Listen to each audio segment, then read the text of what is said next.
All right, welcome back to our live coverage of the Fusion Realtors Open live from Waterloo, Iowa, Maple Lanes. Ricky Matsko alongside Matt Turek.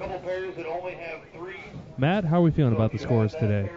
You know, I think B Squad fared a little bit better than A Squad did. I would agree with that. I think all together the scores have been kind of low. Yes. Yeah, I mean, right now it's looking like the cut is actually going to be negative, which at the beginning of the day let's go over our predictions. Yeah, we did a prediction on Game 2. Matt Turek, projection of plus 50.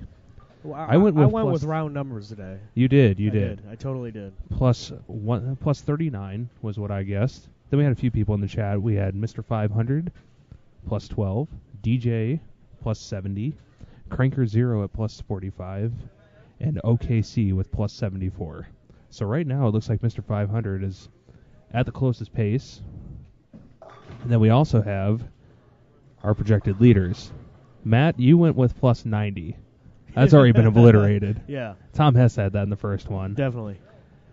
I went with plus 163. I figured one person would be able to get there. Well, you know, figure that's like, what, 2 or 3 big games? Yeah, I mean, that's averaging 220. Nothing under 190. Exactly. I mean, you just got to keep yourself in play the whole time.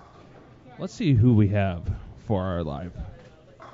So we actually have 4 to a pair this time. We've been going with 3 on a pair. Now we have 4. I see a few familiar faces. Couple of re-entries.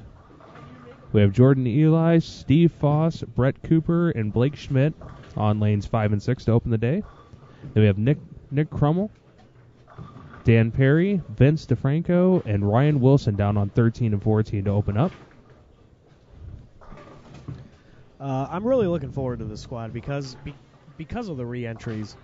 I know Mike Peters. Mike Peters is re-entered. Yeah. There's quite a few other ones. Let me take a look at this list. I think they're going to have a little bit of an advantage over the incoming bowlers that have not re-entered. I see Jacob Kent re-entered. And Vince DeFranco, who is on our live stream. And then we also have, not as many re-entries as I thought it was going to be. Derrick Sapp's in the list. Okay.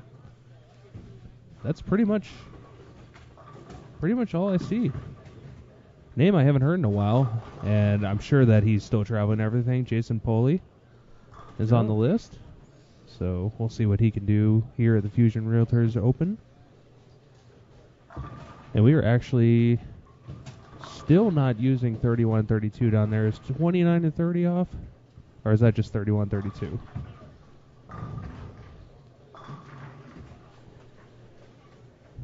And Whitewater Coach, I will actually write that down for you. I think 29 and 30 is in use. I think it's just 31 and 2 that's not in use, this squad. For Crummell. All right, plus 47 for Crummell. Let's see how Whitewater Coach fares out on that one. Are you taking the over or the under on that?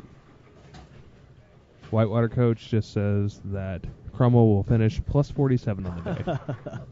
Are there odds? Nope. It's just over or under, buddy. I'm going to take the under.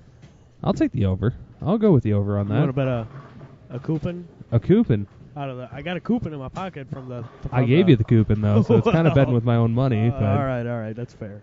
For those of you that have not heard, there are slot machine things out on the concourse here in Iowa, and apparently Tom Hess confirmed that they are all over Iowa. And instead of paying out money, it pays out these $5 tickets that are good towards the center, which I think is absolutely genius. I was just going to say that. It's an awesome idea. It really is, because you're not going to win on a slot machine every time. Correct. So you're going to put more money into it than you're going to get back. And the only place you can use your winnings is in the center. In the center, and not only that, I'm sure they get a cut of the amount of money that goes into that machine as well. Correct. And you can't print out all at once. You can't cash out and be done. Yeah, that's weird. You have to bet, get $5, bet, get $5, bet. So you... Assuming you're up. Yeah, correct. Most people can't can't get that $5 that many times. Scott Weber, is that a re-entry? No, I think Scotty is. I might be thinking of first somebody one. else. Well, there was a female wearing a Weber shirt from the PBA league. Okay, cool. Which kind of Lenny interesting. Borsch is bowling the squad.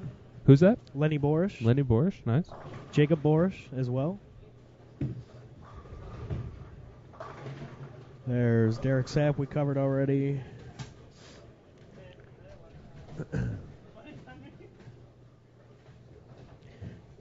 That's an interesting Nick lead that Crumble. you can kind of see on lane number 7. It was a 2-6-10. I guess we're on No, we started on 13 13 14 right now. We'll go split screen for everybody at home. Yeah, we'll do that. We'll see all of our players that we can. And now we will be bringing you the action, this whole squad. So if you have a question about any players, any stats, any updates, let us know in the chat. Yeah, we'll take a look for you. I'm We'll ready to let you walk. know. I'm ready to walk. So if you guys want to know somebody who is not on the live pair, just let us know. If you got a question, you want to talk about a topic, that's what we're here for. Saturday night here in Waterloo. C squad, last squad of qualifying before the first cut. 7 games to go. And we have our first question already. How many make the cut for tomorrow? And it actually goes off of a ratio of 1 in every 3. So whoever makes the cut for tomorrow gets paid. They call it round 2, but it's more like a casher's round. Yeah. It's a really interesting format because what we have going on is we have 3 squads of qualifying, 7 games each squad. Re-entries are allowed. Not many bowlers chose to do the re-entry, though. Which is actually a shock. I thought a lot more bowlers. I thought this were squad was do it. going to fill because I really did too. They actually had a number system in place for re-entries that whoever re-entered, you'd be put into a raffle, a lottery. And even though you're the first one to sign up, you may not guarantee your position for the C squad. So what we do is we get 1 in 3 of the overall qualifying. They make it to tomorrow's first round, or round 2, casher's round, bowl an additional 6 games with your pins carrying over. From that, the top 10 move to a stepladder. Top 10. First place through 4th place automatically secure their spot in a stepladder final. 10th place goes against 7th place. 8th place goes against 9th place. In a best of 1 game match, the winner of that match go on to bowl against positions 5 and 6. Winner of that match will bowl against each other. And then whoever wins that match will go and claim the 5th spot on our stepladder finals. So we'll have a traditional stepladder final, top 5 off of that. So 5 versus 4, winner versus 3, winner versus 2, winner versus 1. Marshall Kent, he finished at, I believe it was 102 over. He shot 202 his final game in an impressive run of 202 because he picked a 4-9 in that, and he picked a 210. So it could have been a fairly disastrous game for him. But he made the best of it, got out there, made some shots, and covered his spares, which you need to do in this, especially in this tournament with a cut so low right now. Every pin counts. Yeah, and for those of you who want to check out a specific bowler, go ahead down below at the event information tab. The blue button below the live feed has been updated. All 7 games for A and B squad, and there's also a list of A and B squad combined. So you guys can check that out, look for your favorite bowler, see how they did.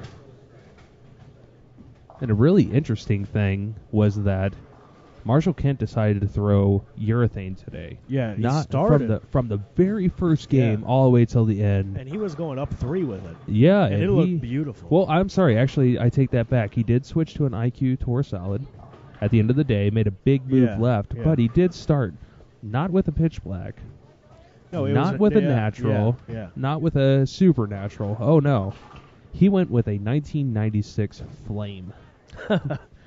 And he told us the whole story about how he got it off of eBay, $70, and you know, I traded Dustin. Only people in St. Louis are going to know this. Yeah. I traded Dustin Boyce. Oh, you had one. Remember? You had one. I traded a Purple Flame, new in box, undrilled, to Dustin Boyce for 4 pieces of furniture. You had to furnish the apartment, man. It was the best trade I ever made because I'd never drill it. Yeah. And he loved it. Yeah. Bowling balls for furniture, guys. It was a good only trade. here at the Fusion Realtors Open, Maple Lanes. And let's talk about. We haven't talked about the retro look in a while. Oh, we haven't man. talked about it since A Squad. It's the coolest thing in the world. I mean, look at the masking units. If you'll notice, all the pins, whenever they're left for the second. That's one of the second most position, impressive parts. Yeah. Because I know in St. Louis we had that with Hazelwood, but Mhm. the pin lights never worked. Right. And if they did, it was sporadic. But to have equipment like this in play that actually shows What you the left. lights, Yeah. that's great for us as well, because being that we're behind 9 and 10, we might not be able to see what's left on 25 and 26. But I can tell you right now, lane 26 has a 1, 2, 4, 8 because the lights are on. And then you can tell which ball they're on by the indicator light. So. And that's a testament to the employees here at Maple Lanes.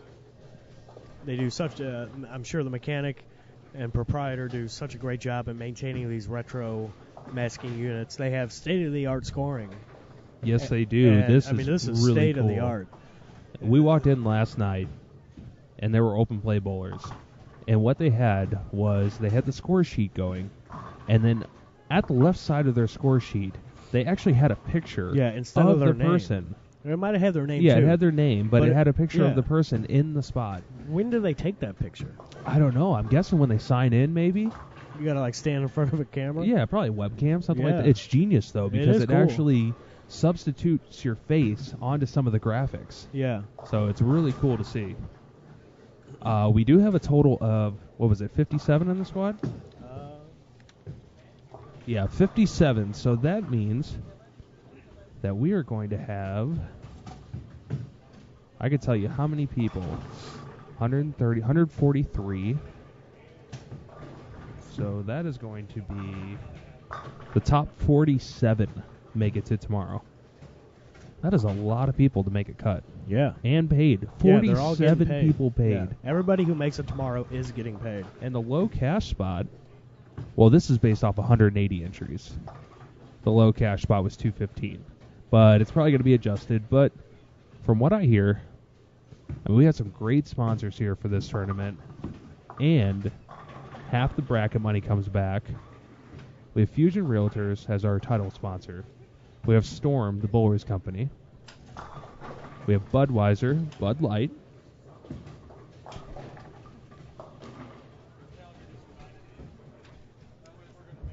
And then we have the Waterloo Convention Visitors Bureau, which we kind of said go buy a postcard, go get some pamphlets, things like that. But Tom has told us he really kind of that, schooled us on. They do a lot more. yeah, and the fact than that just they provide information about visitors. Yep. We have Community First National Bank, P&K Midwest, which is the tractors, agricultural equipment. Which I'm sure does very well up here in Iowa. And then we had Kingpin Bar and Grill, Which right is here really at Maple. good. Really good. Yeah, we had I had the boneless chicken wings here, and they were phenomenal. I ordered the cheese sticks, and instead of, I was thinking I was just going to get that's unique. Yeah, I thought I was going to get like 4, cheese sticks normal. Oh no, they have like mini cheese sticks that come in a pretty big order, and talk about super they were good less food. than mini. Yeah. They were like an inch long and half the diameter of a normal cheese stick, and they were really good. And there was a lot of them. And Matt took a lot of them. Well, you weren't looking. I took I'm a just few. kidding. So let's see. We have Whitewater Coach. Yes, pens do carry over. Now, something crazy that I heard earlier. I've never heard of this before. Tom Hess and Jeff Riggles were in the booth with us, and they were kind of talking about reentries. Now, there's some tournaments out there. I've always heard of reentries and then both your scores count. But apparently, there's a good amount of tournaments out there that if you reenter, your first scores are thrown out. You say no matter what, it's not lowest score. Yeah, no, it's your it is first score. It is your last. So you squad could bowl that you a bowl. squad lead, Yeah. Be plus 100, re-enter, And that's thrown out. and that's thrown out. And you could bowl, subpar, and it would be detrimental to yourself. Yep. Did we just find a lost connection in the chat room between Whitewater Coach and Jacob?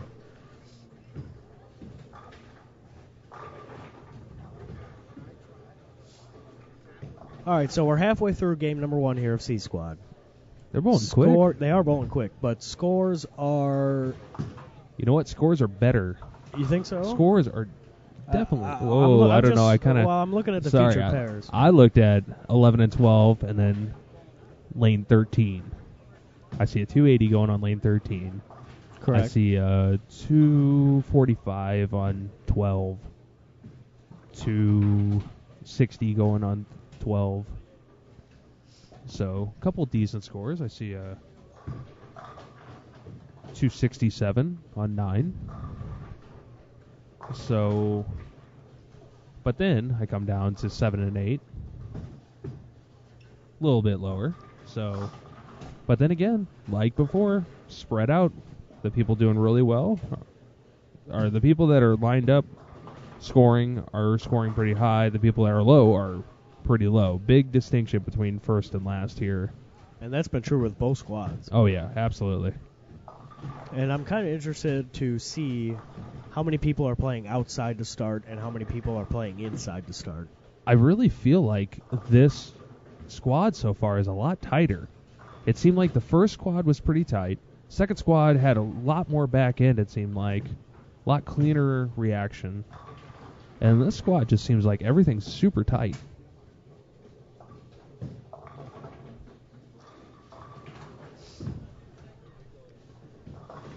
I talked to multiple people at the break, and every one of them told me that the key to success was having soft hands at the bottom. Yeah, it seemed like you had to really make sure that your angles were not too big. Yeah. And that you had to keep the angles low. But the problem was that if you made... I can't tell you how many times today I've seen people either go a little light or high. Well, no, I'll say light or high, and then make a small adjustment. Continue to do that. So if they went light, they make the adjustment, go light again, make a little bit more of an adjustment, and then go super high. And it's also very speed sensitive, which is true of a tougher pattern. Yep. Which is what they're bowling on. If you guys want to check the pattern out, if you're just joining us tonight, check out the event information tab. There is a lane pattern button. And let's take a look at it here. It is 38 feet long. And it's almost 30 mils. That is a ton of mils with this Kegel ice oil going on here. And what's cool is they got the walking flex machine here, lane walker. That's always cool to see the machine automatically go by itself. So we have a 1.93 to 1 ratio, which is super low. So the transition, we had Tom Hess in the booth during B Squad. He said that his transition was actually balling up and moving right throughout the day. Really?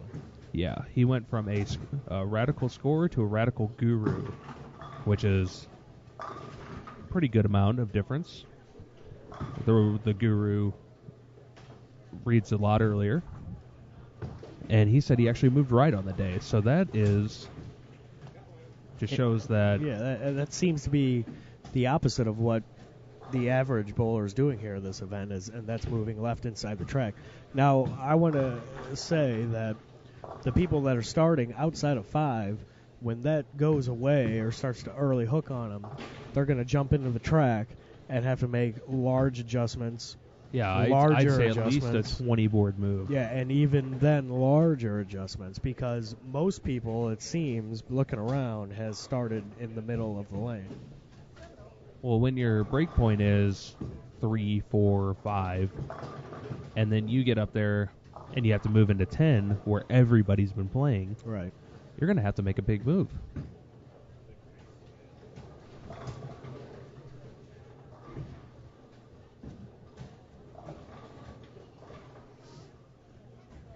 seems like we have a few decent scores here, but the majority looks like it's going to be around the norm. We had... I'm going to take a look here at the standings. On A squad, we had a total of 7 bowlers that were above 200 average. And then on B squad, we had 6 bowlers. So we have had 13 bowlers average over 200 for the 7 games. Matt, it is, I can tell you now, it's going to be a negative cut today. Yeah, well, I guess that beats us then. Yeah, I guess I wanted to go low. I thought 50 was going low, but... Yeah, especially with, like, you look at the pattern on the graph, and it doesn't seem like it's going to be that terrible. But then you start to get the factors in. If a pattern was 30 mils, okay. If a pattern had the ice oil, okay. If the pattern is 1.9 to 1, okay. Put those all together, it's pretty rough. It's been a pretty rough day so far. The adjustments are very lane specific. You don't know who you're following. Well, I'll take that back. You do know who you're following. But the skip procedure is different. It goes 1 pair after first game, and then you skip 2 pairs, and then 1 pair, and then 2 pairs. So you don't always follow the same people, so you're not going to get the same breakdown. You kind of walk into a pair, walk into a game, and you never know if the person before... We were discussing Marshall Kent using urethane and how much that's going to push the oil down the lane. So whoever was following Marshall probably found that they had to make an adjustment after every game, whereas the other people following the average bowler throwing reactive, probably getting it to 10, 11 at the break point, they're going to have an idea of, oh, I'm going to move left. So...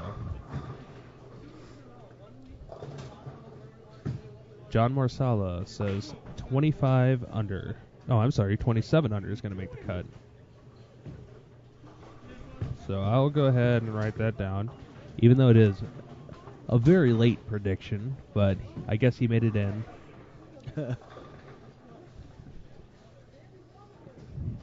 That's true. Whitewater coach has a pretty good point. John says negative 27 will make the cut. It will, but that won't be the cut line. So perhaps it'll be lower. I mean, right now... You're looking at A and B combined. Yeah. I mean, we're taking a top 47. After the first 2, that is 91 under. Right. And a lot of people are grouped in that area, too. So... I mean, I think 28th had Andrew Williams and... Kenny actually finished higher than that. I think 36 is pretty close to the cut line. I think the 36 is going to be on the bubble. Well, I'd have to agree with you there. I really would. I would not be surprised if the cut was 38 under. That's what I'm going with. 38 under. Which to think, for 7 games, what is that, a 193, 194 average? I didn't know this was the Peterson.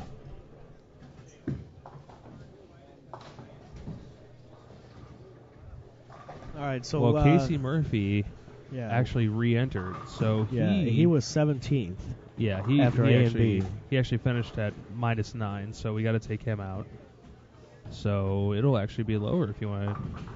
So it'll be 46 with Tim Barrett.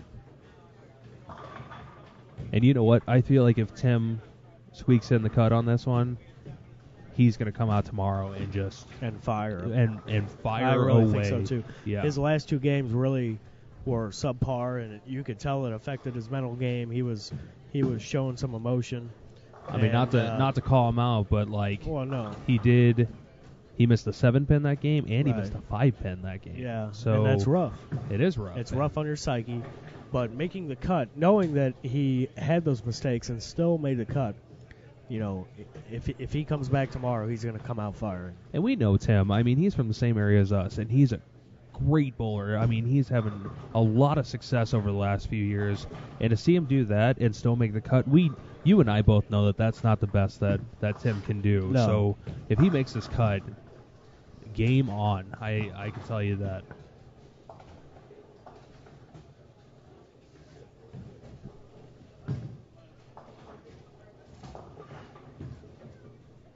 It is unbelievable how many 210 combinations I've seen already this game. Well, there's a 2-8-10 on 11. There was a 2-4-6-10 on 6 just left.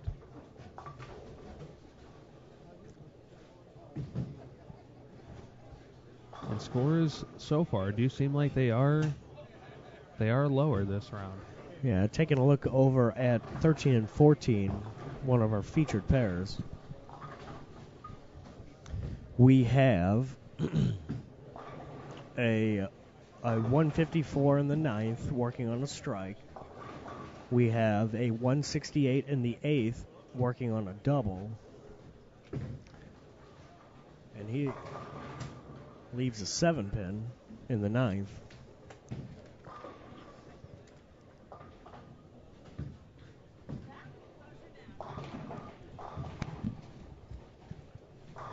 Jimmy, we will actually look at that for you and find out who is re-entered in the squad. We know that... Yeah, we had kind of a general idea, but we don't have an official list. Let me see if I can get that. Hold on. Well, looking through this list, I can tell you that Brett Cooper, Jacob Kent,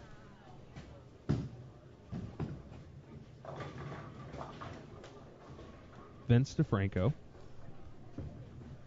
So, the excellent tournament staff here is going to work on a list of actual bowlers who are re-entered. So we will have that for you shortly.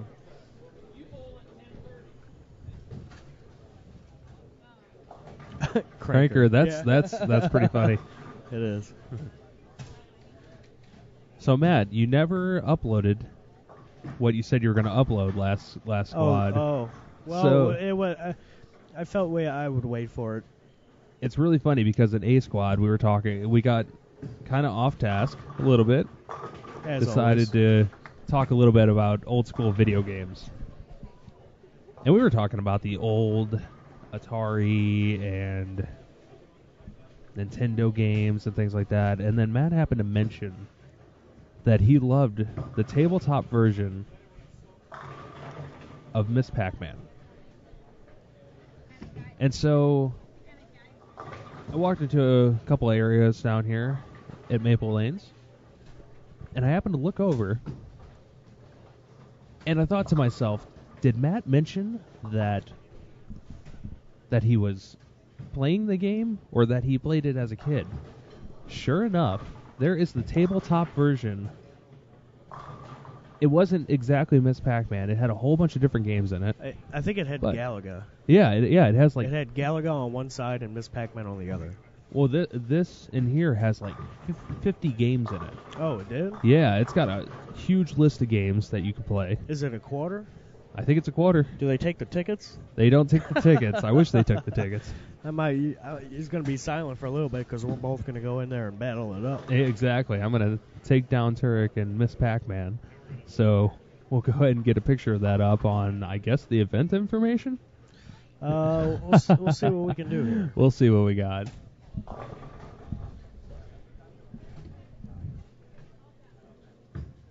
As far as who's going to be on the live stream, we've been kind of guessing at this all day. Yeah, so. we got about 3 games deep first squad, and we realized we screwed it up. The skip procedure is different. Yes, it is. This round because of the number of bowlers. A certain group would hit the same pair that they started on. So in order to not allow that to happen, they changed the skip procedure. Just a little bit, though. It's 1, 2, 1, 2, 3. Yeah. If I'm correct. Yeah, before the 7th game, you move 3 pairs.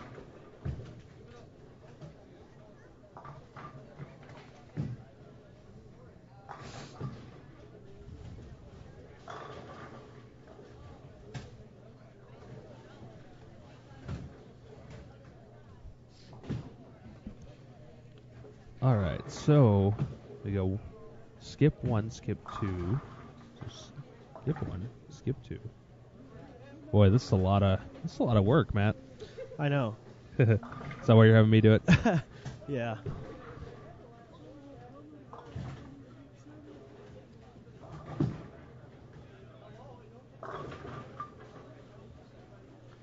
So, first game action is finishing up. They're in the 10th frame here on our two feature pairs.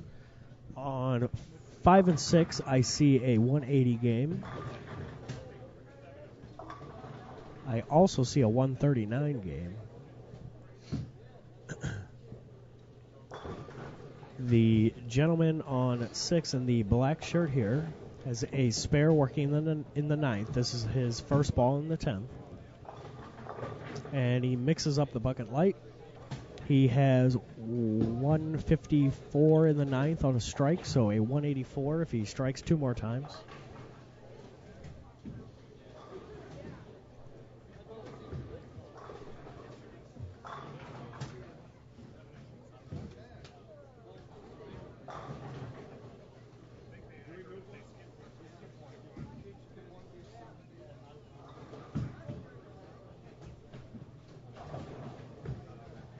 All right, so the last game we're moving 3.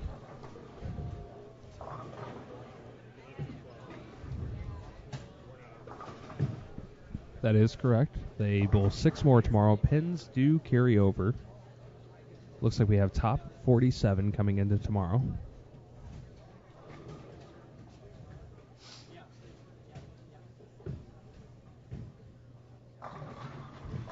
And we will be updating scores as soon as we get them. This tournament staff has been amazing. Yep, they always are. Joe Engelkiss and his family do amazing work. They do, and they're getting us scores as soon as they possibly can, so it's been really nice.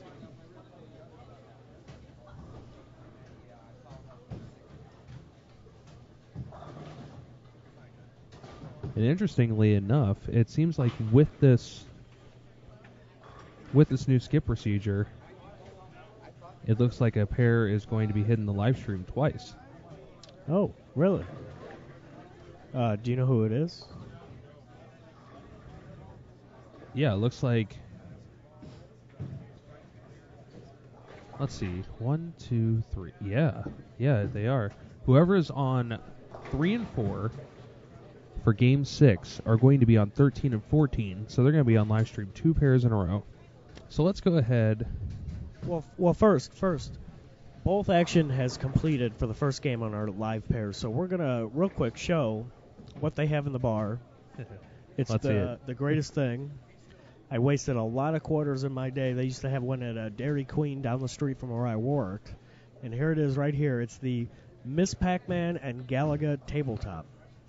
How cool is that? How cool is that? I'm sure half of our chat has played this once in their life at any point in time. It's awesome. I really want to go in there and play it. And what's really funny is that we're in a center that is based off of retro, and I can't think of much more that screams retro than a Miss Pac-Man tabletop sit game. So we have Lenny. I'm going to take a look and see when Lenny's going to be on the live stream. Lenny is going to be on the live stream. It looks like game number 5. And I guess that's Lenny Borsch.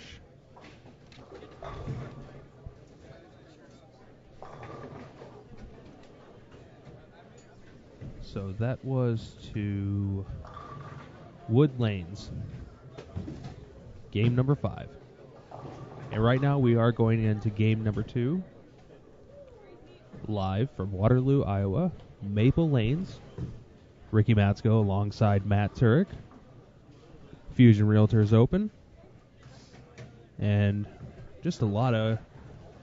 There's so much added money to this, Matt. Yeah. So much added money. We've been talking about it for a while, and it's... $6,000 added prize money. Yeah, that's awesome.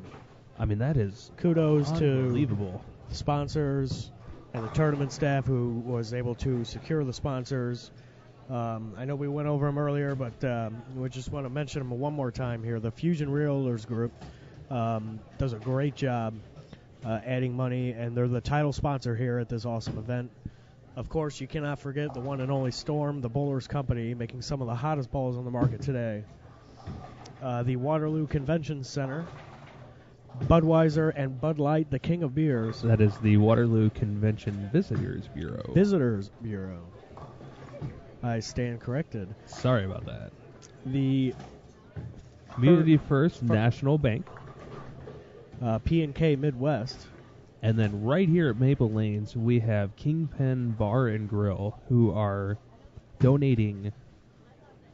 Was it half? A portion. A portion. A portion of the proceeds, I guess, that they bring in for all the food, bar, beverage intake.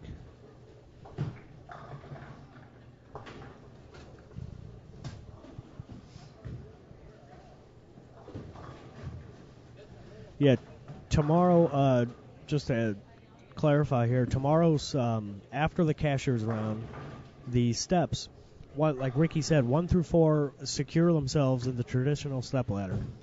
But first, the number 7 seed will bowl the number 10 seed.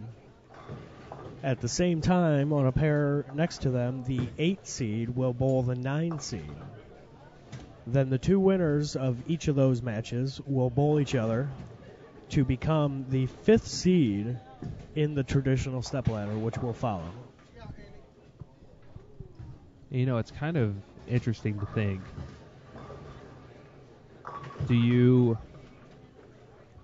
Does fifth and 6th have an advantage? Because if you're 1st through 4th, you're sitting for quite a while. Out of competition. Well, I imagine there will be a practice pair. There will be a practice pair. I'm sure of that. But at the same time, practice pair is not the same as being in competition but at all. It helps you stay loose. It does. And you just got to wonder, I guess it's more on the bowler than anything else, but what do you guys think in the chat? Sitting for a while, being secured in that, let's say the 4th place spot. Would you rather... So you would, well, that would be the first stepladder match. Correct. But you would be sitting Let's talk about the 2nd place spot. Yes. I mean, he's going to be sitting for quite a little bit longer, and if he wants to win, we'll end up having to bowl 2 games. And you and I both know that bowling all these games, because let's say it's a competitor that has done 1 re-entry, so that's 14 games. Then they bowl 6 tomorrow. That's 20 games. And then you have to sit for hours upon hours. I don't know if it's that long. How long? I mean, it's a one-game match. Yeah, correct. 2 games. Yeah. Pretty much. So I guess that's it's an not, hour and 15. Yeah, so hour upon no more hour. Okay. Stand corrected. But still, I mean, it's still a long time to sit. It definitely is. That's a long time to sit. It's a long time. I mean, you got to stay loose. Huh, I guess it does kind of look like Miniman on lane 6 right now. Is that Jacob Gens? Yep, that is Jacob again. Awesome. Thanks for joining us, Jacob. And John Marsala back in the chat. David Henson, I do agree that it is a cool format, and it's, I don't know. I'm anxious to see how it works out, because this is the only tournament that I can recall that actually does this format like this. Top 10, this is make unique. it to step ladders. Well, I mean, it's kind of cool. Like, you know, it's like giving, you make the first cut. You know, you bowl your 6 games normal.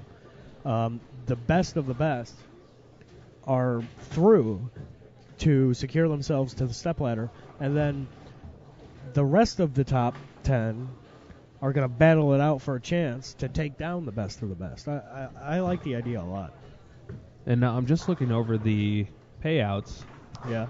It's kind of interesting. Instead of figuring out total pins or anything like that, what they actually do is pay out the same. So if you're eliminated for that much. So if you qualified 7th and you lose to the 10th place person, you're automatically placed 9th and 10th, and they get the same payout. Oh. So rather than reworking in pins and everything, which I agree with that. That's fair. I mean, you're not going to have... I doubt that it's going to be that much. Let's see. Whitewater, I'm going to read this and see. So 8 versus 9, winners meet. Yes. Yes, that's how it's going to Well, no. The winners move on to bowl against 5 and 6. So I think that it's predetermined that the winner of 7 versus 10 bowls against 5th place. No. Or the winner of 7 versus 10 is going to bowl the winner of 8 versus 9. Oh, okay. And the winner of that match is going to become the 5th place seed. Well, no, because we have 5th and 6th. Well, technically, the winner of, say, 7 and 10 is the 6th. That is a little confusing. Yeah, let's take a look at the actual... All right, so here's what the flyer says. The elimination bracket will be set up 7 versus 10 and 8 versus 9 for one-game matches, with 5 and 6 to meet the winners of those 2 matches. The winners move to the next round until one bowler is left to join the top 4 qualifiers. So that would be the 5th place seed. Correct. So that makes it sound like the winner of 10 versus 7 is going to go against either 5th or 6th. And then the winner of 8 versus 9 is going to go against the other person in that. And then they bowl. And the winner of that match becomes 5th place seed. And then they're going to bowl on to bowl the 4th place seed. Correct. And a stepladder, one-game match. It's almost like a bracket. Yeah, it really is. It's like a bracket and then a stepladder. Yes, it's like a bracket with buys. Yeah. Whitewater. Jimmy K, yes. And Whitewater, I'm going to have my Java Monster. Yep, and I got a fresh Red Bull up here, so... Which I bought from Maple Lanes. Supporting the tournament. Supporting the tournament, because the proceeds go to the tournament. And can we get that... Oh, we didn't get that carry on lane 8. Some crazy pin action going on. It doesn't seem like the sideboards are really crazy active in here. But at the same time, I mean, look on lane 13. Look at that lead. I was just going to say that. Look at 2, that 7, lead. 8, 10. And that's a right-hander, too. Yep. So, wow. Some crazy leads. Whitewater, that's right. Yep. That sounds good. good. The King of Beer. Support our sponsors. So you can actually support sponsors 2 for 1 up here. You go up to the Kingpin Bar and Grill. You order yourself a Budweiser or a Bud Light or Jeff Riggle's preference. What was it? A Bud Select 55. That's like... Let's take a look at this attempt on 13. That's a pretty good shot. It's got a hook. All right, gets 3. Gets the 3. count. That's good count. So you can support 2 sponsors just by buying a beer from a Budweiser product. To answer a question in the chat, I know it's kind of tough to see. The distance on this pattern is 38 feet with 29.4 milliliters of oil. Yes, we did. Hey, Well, all right. Ricky lent me some tickets, and I used them. Yeah, but I put money into the slot machine, so I'm still supporting it. We weren't going to mention that part. Thanks, John. And I think we're going to invest in a pizza with some of those tickets later here, too. Because I hear they're really good. Jeremy, we haven't gotten not yet. Anything. She is currently walking around collecting. So she's going to enter them in and print that out, and we will have them very shortly for you. They're really good on getting scores to us. Yeah, David. Heavy volume, short pattern, and huge. Not huge. I was going to say huge volume, but we just said that. But the Kegel ice oil, which means that you get to the end of that pattern, it is a cliff. Really? Which makes it a really touchy down lane. Which means that you can go from a big 4 to a 2, 4, 8, 10 blink of an eye.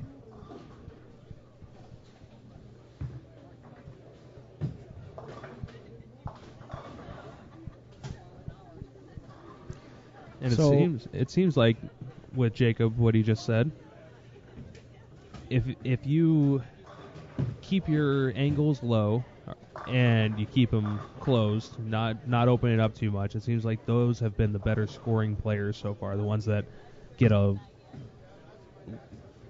low low movement on the back end, not a crazy amount. Because, like I said, the sideboards just aren't there. You can't really get those mixers, the real light mixers, and the only person that we saw that took advantage of that the only two were Marshall Kent, who's good, and Casey Murphy, who is also good. We do not know if they use ice here all the time. I would imagine they do. I can't imagine them changing oils into a pad or into a machine just for a weekend event. Anybody that has worked mechanic in a bowling center, I mean, you've got hoses that the oil travels through. You would have to clean those hoses, clean the tank if you're going to switch oils. But what's super cool... It's quite a process. What's super cool about this new flex machine is that if you'll take a look at the lane pattern, you'll notice that it has tank A conditioner and tank B conditioner. Really? With this new flex machine, you can actually run you can run two different kinds of oils. So you can have fire and ice in the same machine and run it to where fire will go on the front pass and ice will go on the back pass, or vice versa. It's actually really cool.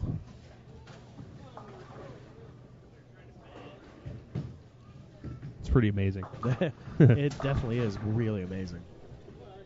That's why that machine is so costly.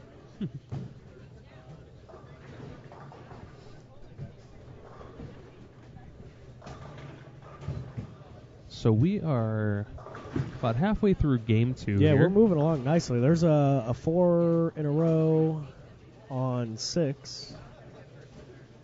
Just left 2 pin, though. Yeah. And we just got handed the actual list of re-entries. So for those of you in the chat that was asking about that earlier, here they are, the re-entries on this squad. Mike Peters, Jacob Kent, Derrick Sapp, Andy Mills, Brett Cooper, Jamie Clark, Vince DeFranco, Jerry Sicaro, and Ricky Schisler. So that's 9. SL Keeler asks if they give one senior check and one women's check at this tournament. I really feel, for some reason, I feel like they give out 1 and 3 for that. Yeah, that's what it is. Senior over age 50 and female entries are guaranteed a payout of 1 in 3 entries. For example, 15 senior entries, 3 cash and major prize fund, 2 additional spots will be paid. That's pretty cool. Minimum payout's going to be your entry back, so $150.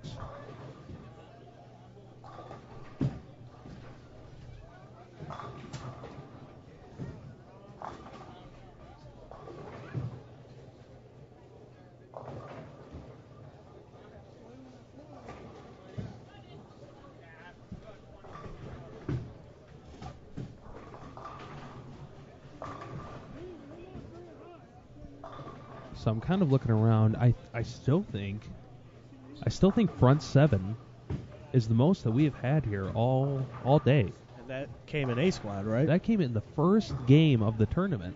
Yeah. So a gentleman here on lane 8 who has 4 in a row. But I'm going to look away. Yeah, we're not going to focus on that for right now. I'm going to look over to the high end. Yeah. Playing really far inside. Goes high. And a 6 leaves pin. a 6 pin. I looked. I seriously didn't. You were just agreeing with whatever I said? No, yeah, I was checking out the wall on the side of 32.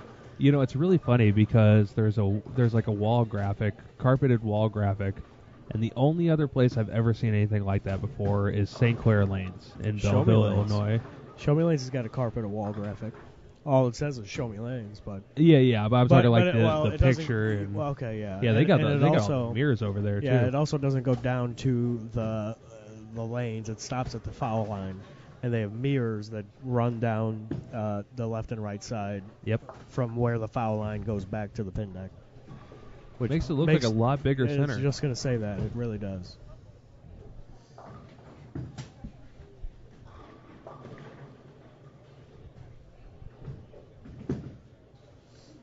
I just can't get over how cool the retro feel is in this. But look at the lanes. Look at the actual surface of the lanes. I mean, Well, that is nice. It just looks like they were installed yesterday. Yeah, they look very well maintained. Even the ball returns, you can kind of see them here on your cameras, but they are retro.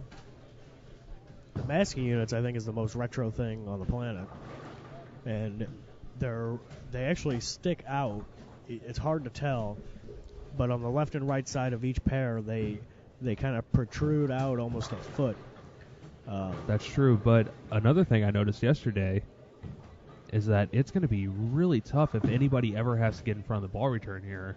Even if you take a 3-step approach, you still have they're really hardly any room to get there at all. The ball returns, the covers are fairly long, a lot longer than like a Cubica or a Brunswick ball return cover. To answer your question here, I believe these are they're synthetic. I don't know what type, but they have wood approaches. Yeah, they're AMF. You can tell by the pattern. I feel like these are HPLs.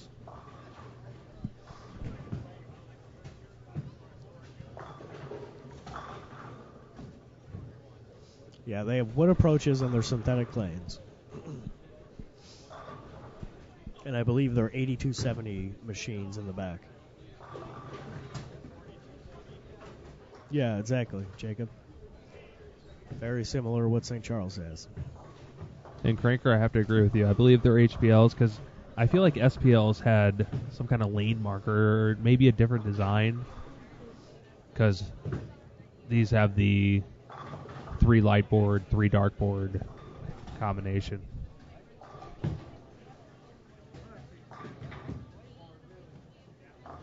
And, looking around, I see that there's at least one pair that has only 3 bowlers bowling. Right now, our feature pair only has 3 bowlers bowling. Right. It's hard to see really far down on the high end, but we can look to. I can see to about 19, 20, 21, 2. There's still 3 more pairs down that it's just the angle is too steep and we cannot see it. It looks like on that pair we have Mike Dolan, Megan Girsa, Jared Helmers, and on 5 and 6 we have George Hall, Spencer Hockman, Jamie Clark, and Derek Rude.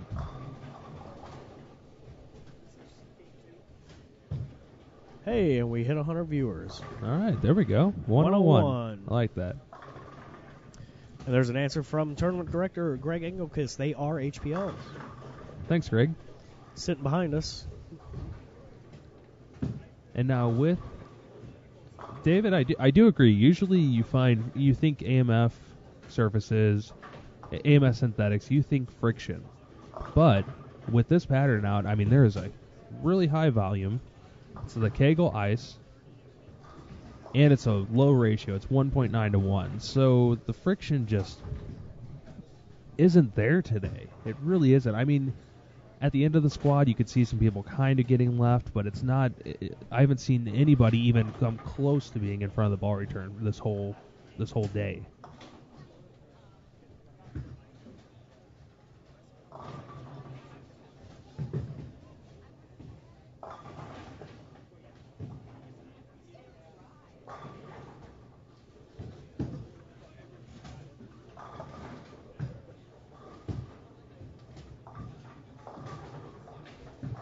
So on our featured pair,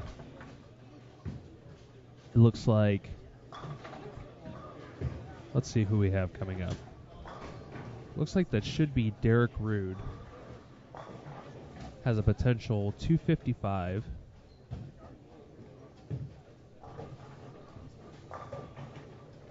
We just received standings. Just got standings after game number 1. Matt Turek with your standings for game number 1. Sitting in first place, Cord McMahon with a 242 game. Nick Crummel in second, 227. Lenny Borsch, 226. Now, there was someone in the chat wanting to get some updates with Nick, so... Oh, there you go. You know what? Actually, it was the Whitewater coach. And what did he have? 227? Yes. All right, so he needs to go plus 20 to get Whitewater coach's overall prediction for his squad. Where am I at here? Fourth, Jerry Sikora is plus 21. Tied, there's a three-way tie for fourth. Jerry Sikora, Jamie Clark, and Roxy Bush, all with 221. One pin lower than that is a re-enter, Mike Peters, sitting 7th at 220. Jacob Kent, another re-enter, at 218. I stand corrected, 219.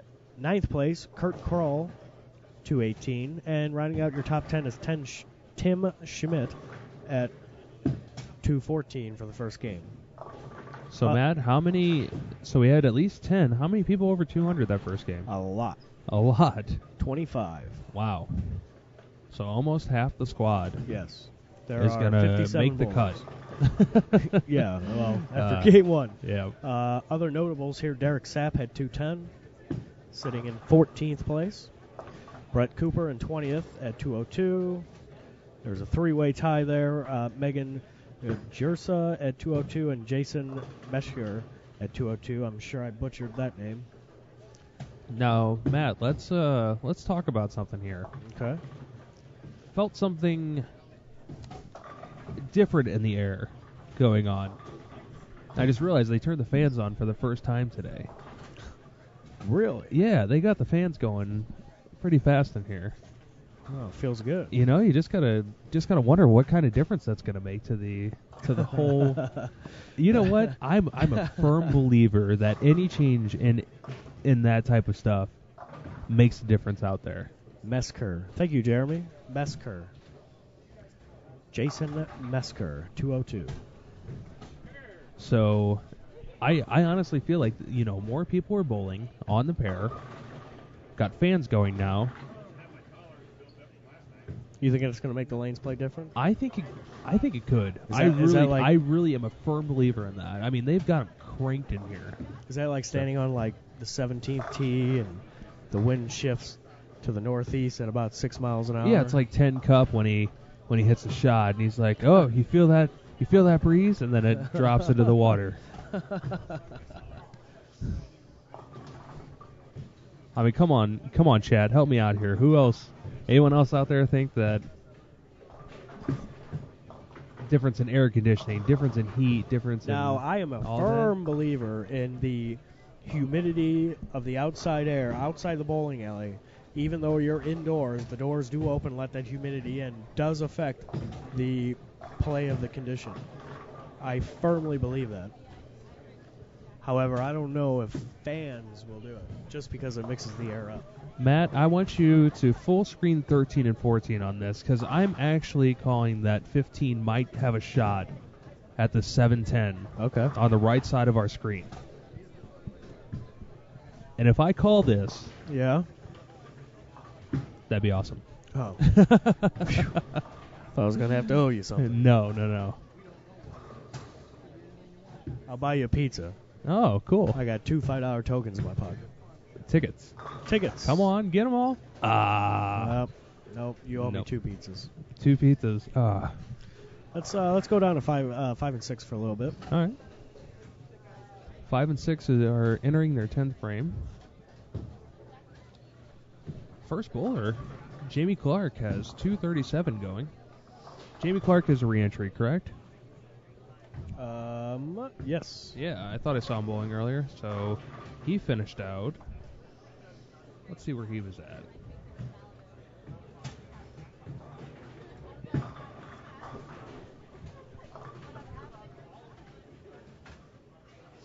Jamie Clark finished 99 under, so good for him to come out here, shoot.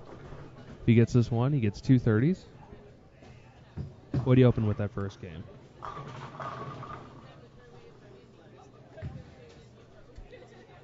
Jamie Clark in 5th place with a 221.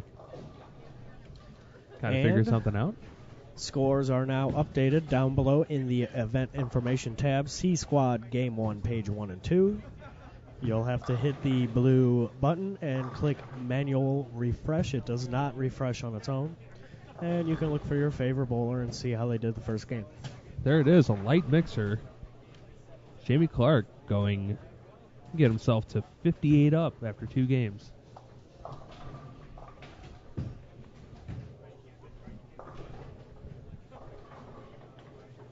And on lane 5, we have George Hall.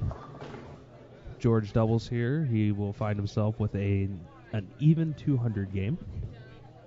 Right on par.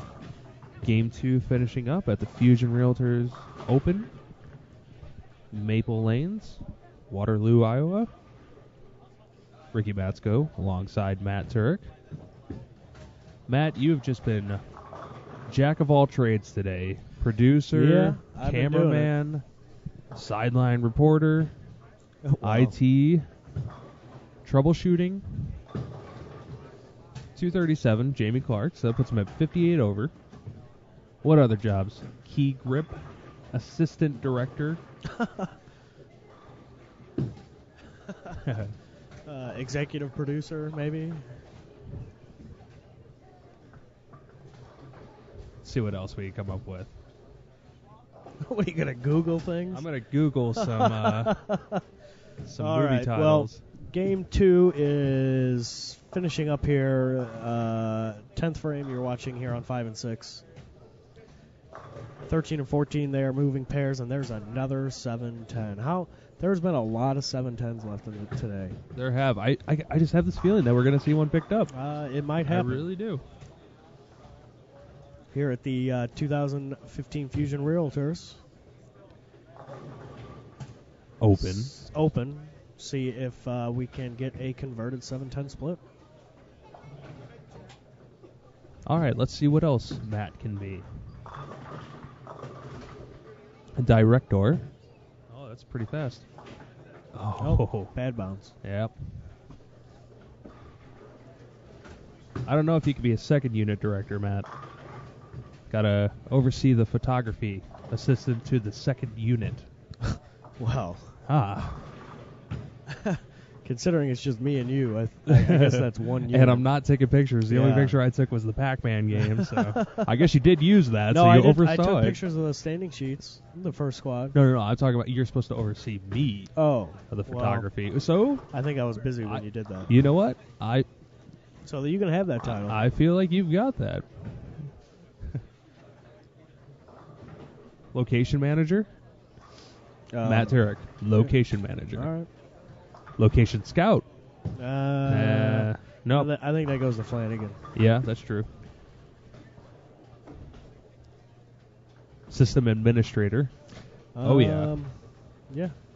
Script supervisor. Not that kind of script. Well, we're winging it by the seat of our pants, so... Although you did have to go into some coding earlier, so...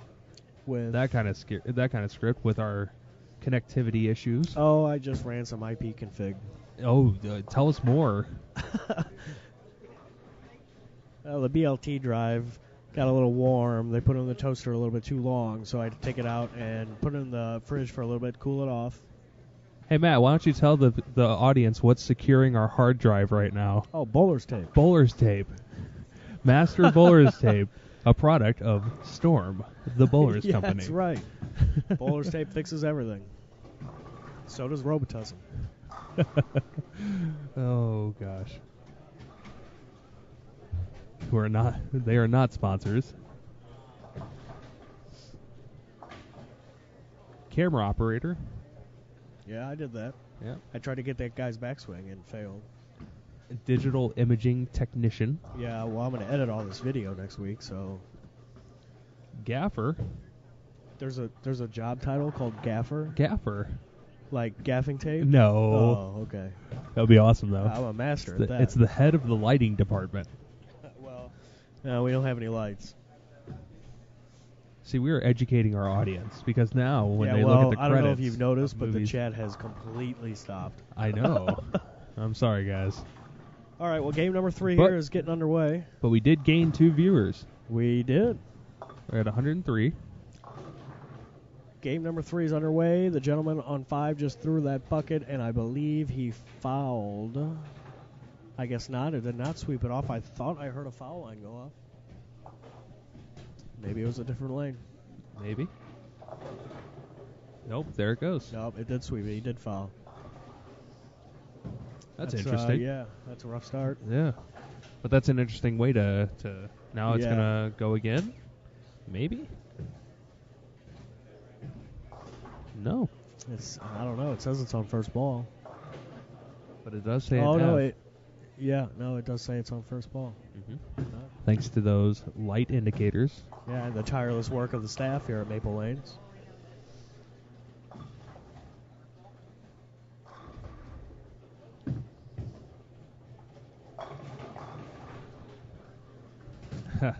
Jeremy giving us a little confirmation that he always fouls. Hey guys out there, give us a like on Facebook. Share our status. Let's get some viewers tonight. Throw us a tweet at #InsideBowling. Subscribe to our YouTube channel. There's some great video up there, including the gentleman who at the Lucy, I believe, who was going for 300, and the sweep came down and prevented him from getting it, and it went viral. It was seen on very, very prestigious media outlets such as David Letterman, Sports Center. And it has over 1 million views. It does. It went viral. There's great bowling video on our YouTube channel. Just search Inside Bowling at YouTube, and there's a nice split conversion on lane 7 you just 3, saw. 4, 6, 7. But yeah, check us out on YouTube. There's lots of archived video. Including this video, I'm sure will be up in a couple of weeks. Most definitely.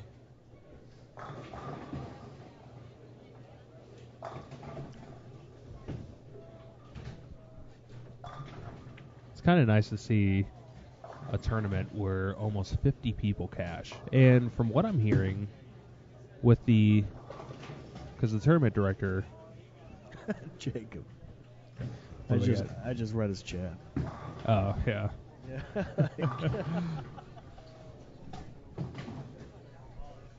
but he donates back half of the bracket money, Which is awesome. Yeah, that's pretty cool. That's really cool. So much added money in this tournament.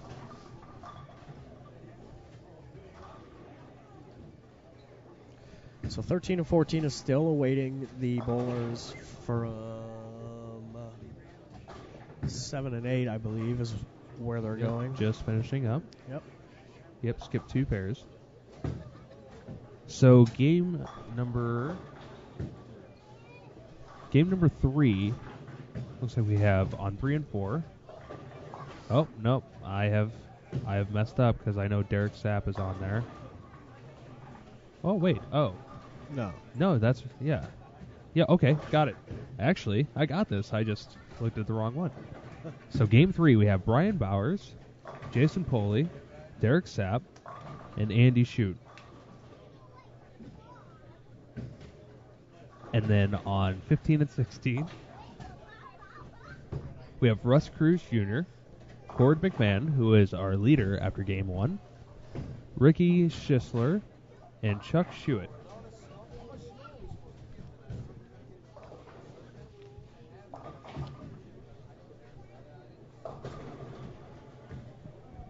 So Matt.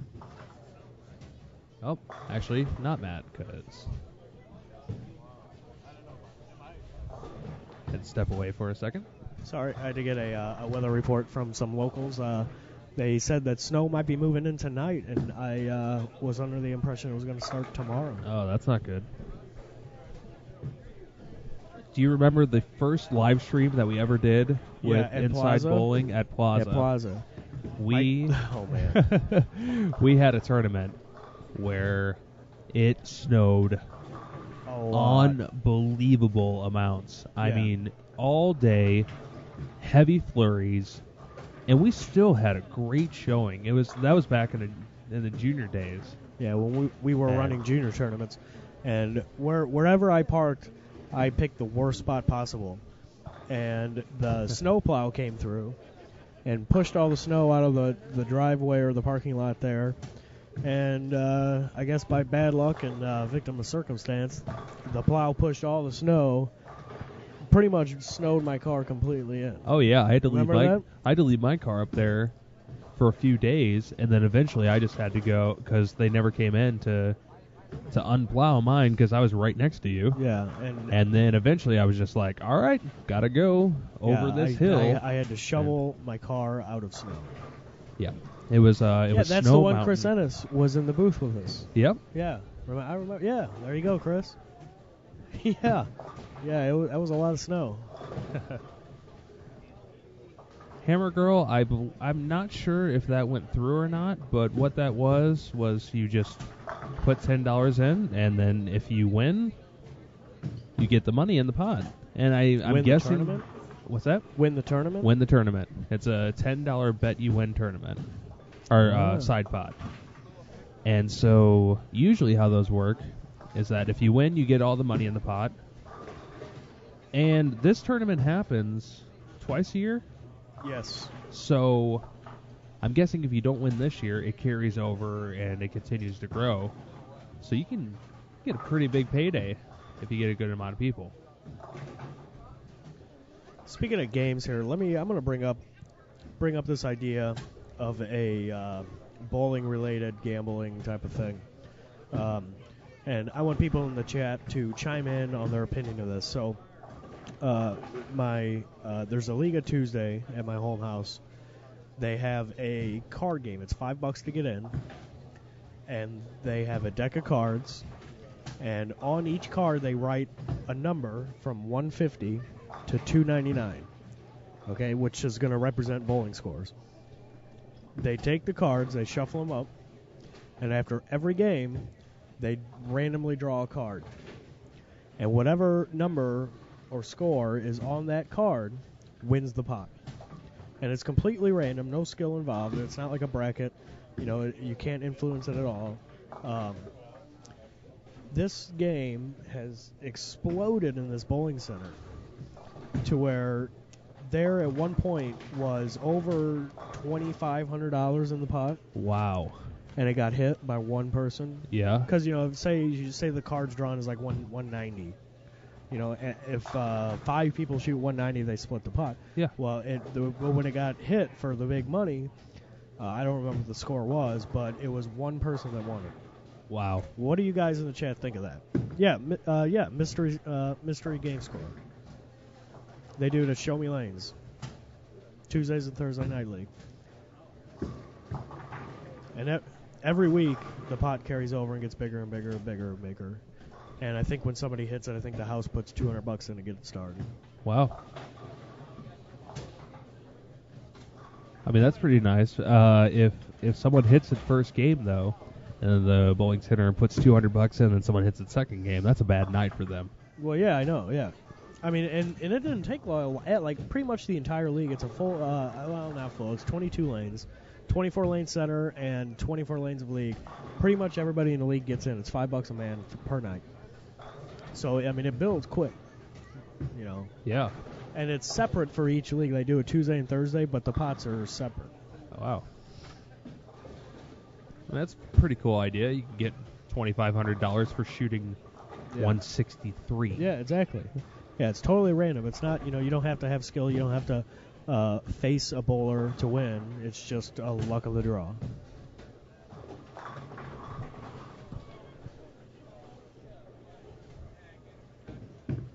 And I like the chat that's going on. Chat is revived. Yes, it definitely has. Back up. We enjoy the chat. The Postal League. That can't be the same Postal League from St. Louis. Who is Cranker Zero? There's a Postal League back in St. Louis that Monday mornings. Yes. Jason Poley getting up on 6. He is motive.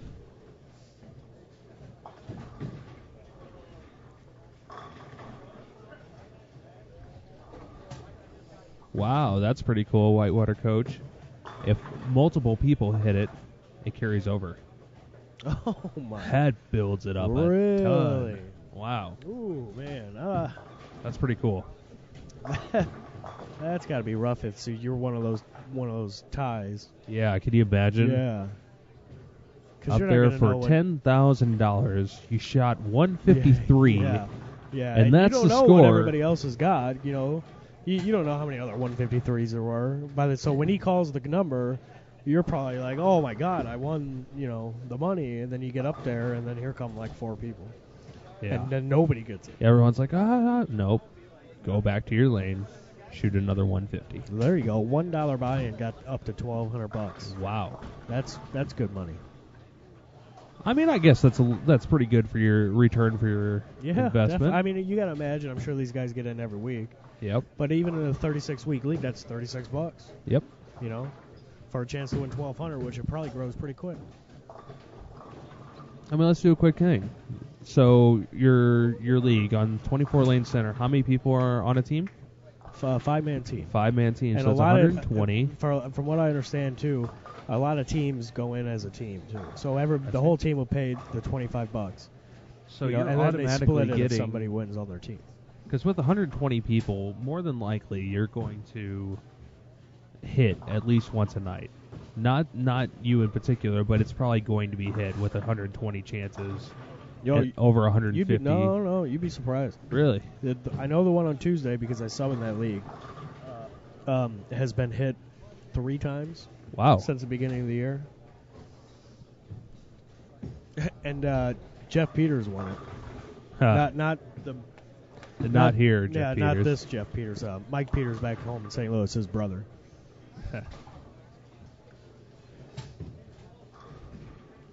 They prorated if you weren't in from the start. Huh. Interesting. All right, so 13 and 14 in the third frame now. Everyone's clean on that pair. 3 and 4. We'll head down there and watch for a little bit. 3 and 4. We got some pretty decent scores going so far. Like Derrick Sapp just left a 10 pin.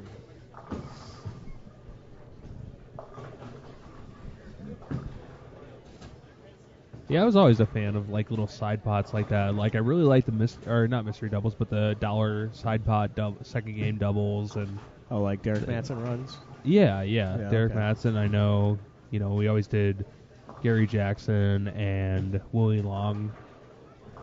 Always ran them, and they do them on Tuesday nights, St. Charles, and it's a pretty decent amount of money. You know, you win, you get like $45, $50, and yeah, I'll take that.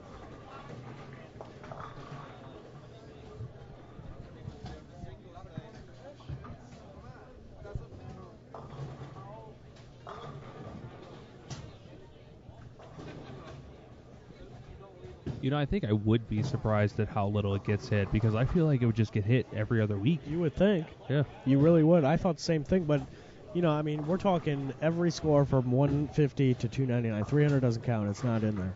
So. Oh, that's a shame. Yeah. You shoot 300 and you get drawn, and you're not going to win. All right, we'll go to we're going to hit up split screen here. But anyway, yeah, so there's weird numbers that get called. There's 271s that get called. I mean, there's 168s that get called. And it's a pretty strong league. It's not, a powerhouse by any means, but, I mean, it's a strong league.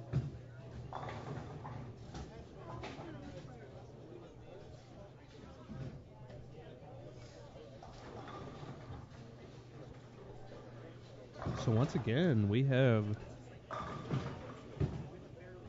Jamie Clark. I had to talk about him. Sitting at plus 58 after 2. Goes strike, open, 3 in a row. And he just left a 6 count on lane 11. But very big improvement off of his 99 under for the B squad. Here's another 7-10 chance. Nope. But gosh, another 7-10 left. Yeah, I know. There's been a lot of them. They're no joke. Get a look at Derrick Sapp here on 5. He has 7 spare in the 6th. This is him in the 7th and comes in high, 2-8. I'm sorry, 2-10. 3-10. 3-10. Let's try that for a third Take a look time. at the lights. You'll see. I still need glasses, Ricky. And Derrick Sapp was up on a 9 spare. He's got 106 in the 5th. So he's going for a 246 if he picks this spare and then strikes out.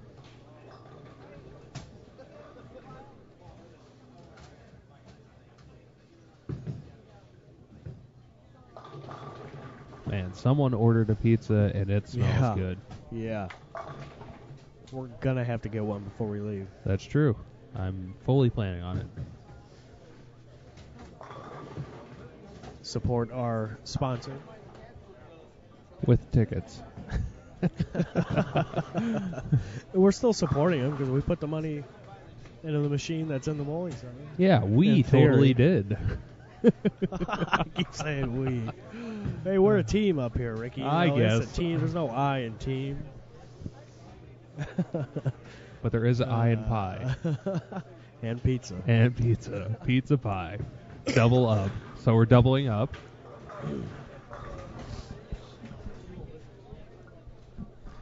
So looks like lane 13 and 14 is kind of being very challenging this game.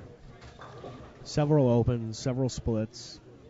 1, 2, 3, 4, 5 strikes combined between the 4 bowlers. Oh, man. And that's on me because I totally said, hey, guess what? They're clean down there after 2 frames.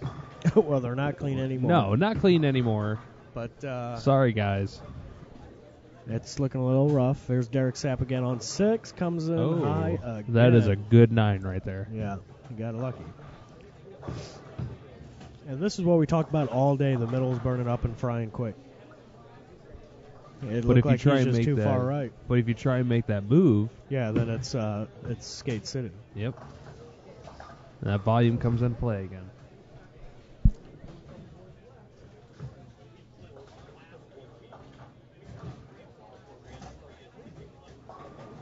Wow, that was like an old school T-Road Pearl on lane 4. That was a good ball. That was a good ball. That was a great ball. Real good ball. It smelled like grape, didn't it? Yep. Ah, so good.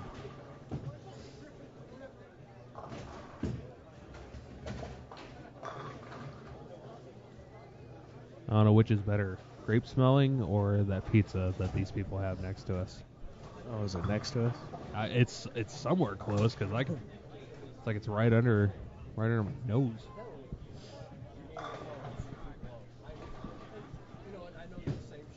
So game 3, hidden transition already. I feel like it's already a pretty big transition time. That was pretty good on lane 4. I was just going to say. That was a really good shot on lane 4. And that's on an open for him, too. That was a strike in the 8th. He had a open in the 7th split. So way to bounce back. Before the split, he had 3 in a row. So way to bounce back there on lane 6. And that was... It's Andy. I don't know if it's shut or shoot. Someone in the group knew who he was. Is it shut or shoot?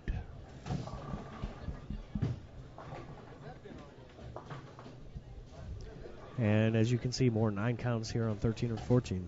That pair is not being nice right now. Scooter. That's easier. Shut the door. Ah.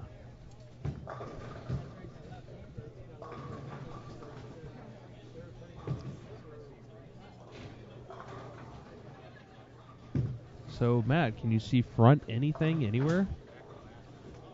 Well, first of all, I can't see past lane 16. That's true. I see 17, 18. Yeah, I can see blurry objects, and I do not see any strings. There could possibly be a string on 19, unless that's the pair with only 3, and there's a blind up. That is the pair with only 3. Okay. And that's as far as I can see right. From lane 3 all the way to lane 18, the biggest opening string was front 2. Well, the biggest string. No. At any point. Opening string. No, I know, But on 15, bowler has 5 in a row. Looks like he went 7 spare, split. Looks like 6-3, and then 5 in a row. So that Jordan Ellie, I believe, down there. You've got the list. I do not know.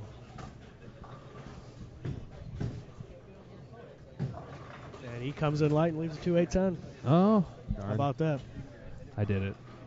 I'm just not gonna point anybody out anymore. So Scooter, owner of Bowlers Connection, as we saw on the back of Tom Hess's shirt, jersey. Drilling the best and plugging the rest. I like that. That's funny.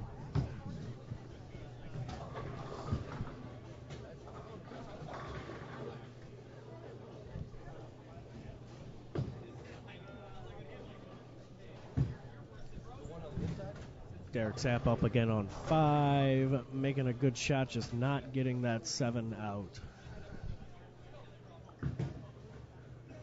Going to have to grind this game. He has, it looks like 154 in the 7th. Potential spare up in the 8th.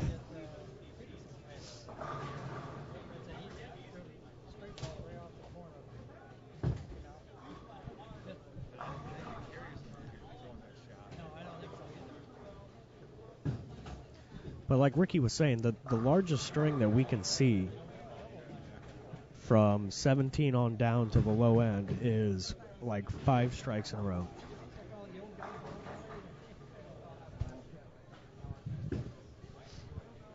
And I do believe that scores were a little bit higher to start the first 2 squads, so we'll see how our leaders hold up here once we get closer to Game 7 of this block and get a better feel on who's plus and who's minus and how they sit within the first 2 squads. We're going to take it down to 5 and 6, where they are going to be finishing up here shortly. Game number 3. 13 and 14 still has half a game left, so we will head over there as soon as 5 and 6 completes this game. You see there, that ball just not starting his feet left enough.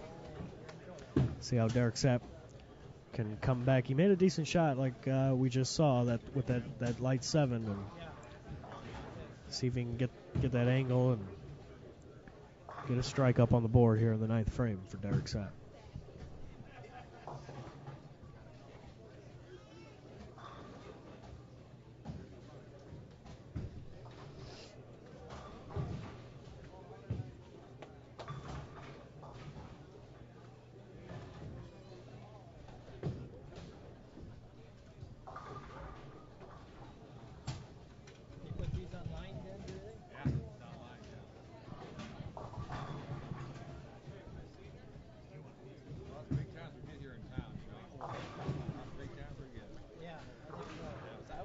Derrick coming in and leaving the big 4. And as that happened, I was handed standing sheets for game number 2.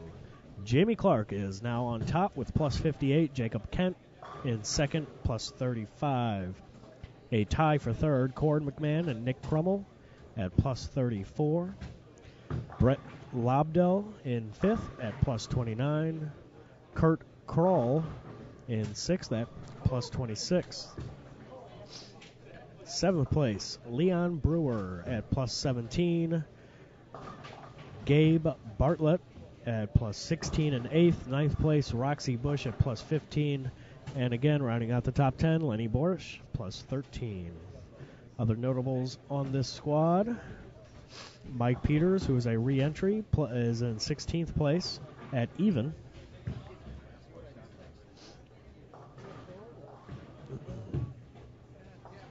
Shelly Hammer at 26th with negative 16.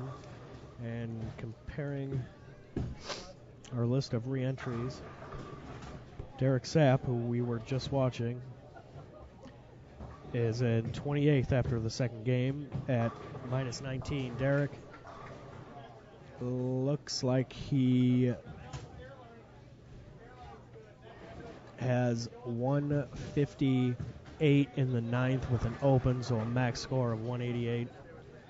He's going to fall a little bit more.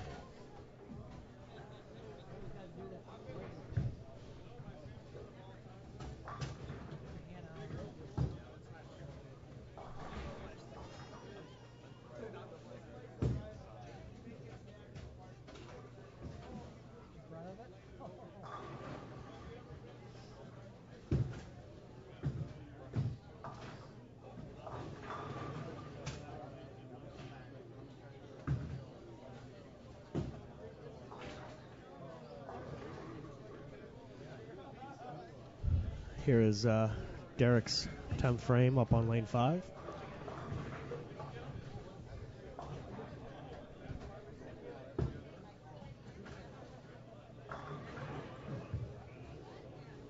Looks a little better, but just not making that turn. 2-8. Not making that turn. And the story has definitely been soft hands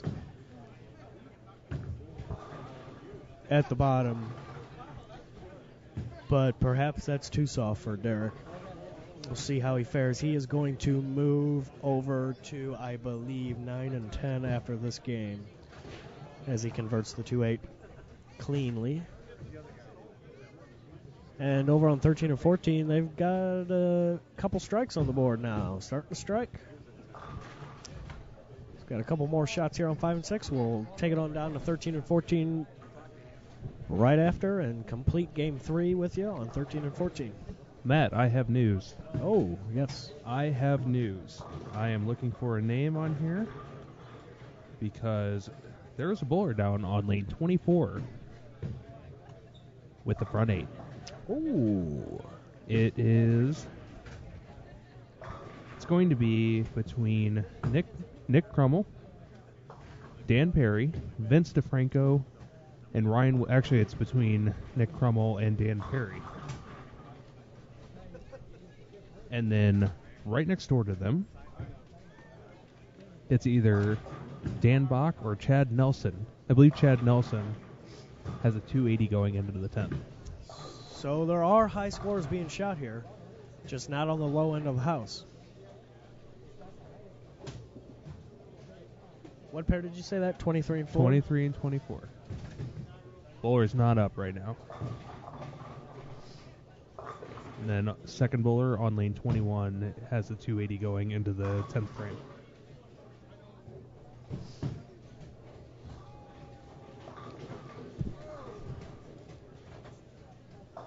So here, once Jason converts his 3-pin,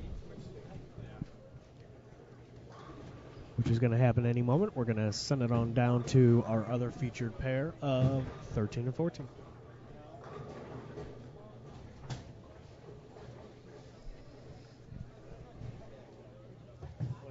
I'll take a picture of him as he does it and show it. I can't.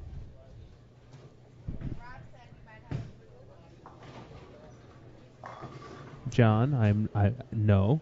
Oh no, I didn't talk about it though. Nope, we're not talking about. We're not talking about it anymore. Nope. I have no idea. We have a got clear 220 skies. on lane 8. Clear skies in the bowling alley. 214 on our featured pair. Our other featured pair. 191, 215. These are potential outcomes, not final scores. 203 and 227.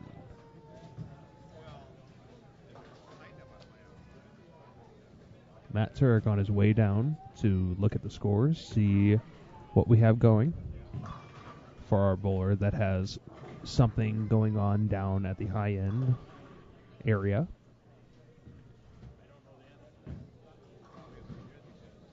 Pretending like I don't know what's going on because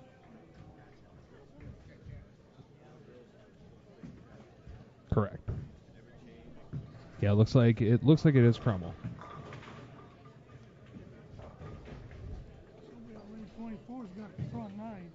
He's down there. Just informed that he is on the front 9.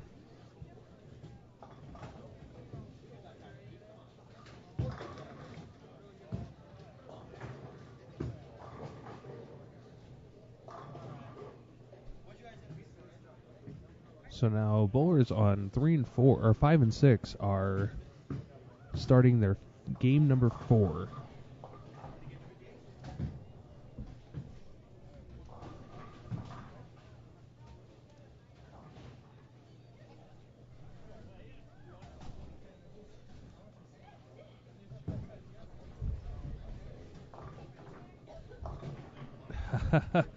Whitewater coach, that's funny.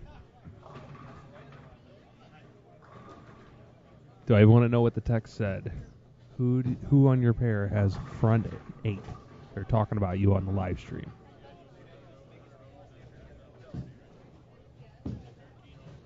And you know what? It looks like there is score filled in down there for it. Oh, you know what? I take that back. He's up now. Ball is away. And 10 pen. Oh, but it was not on the front 9. I take that back.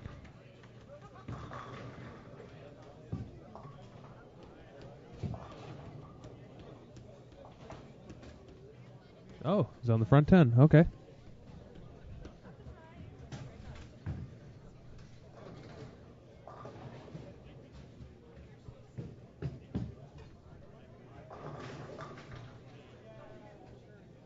We have Matt Turek down there. I'm sure he's going to give us a play-by-play, probably get us a picture or something like that if he does shoot 300. And now, Whitewater Coach, we can blame it on you and not on me.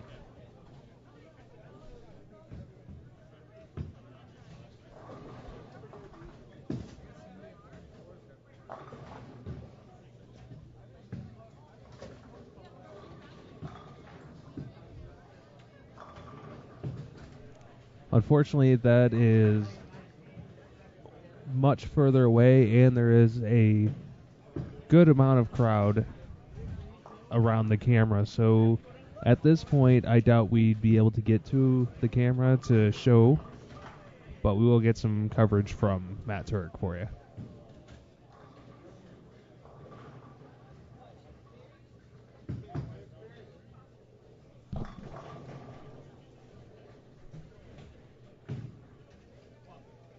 Pretty sure this is the bowler going for 300 down here. There is clapping, so I'm guessing that's a perfect 300 game. First one of the tournament. Actually, the first bowler off of front 7 today, so congratulations. Down there to Nick Crummell. Perfect 300 game. First of the tournament.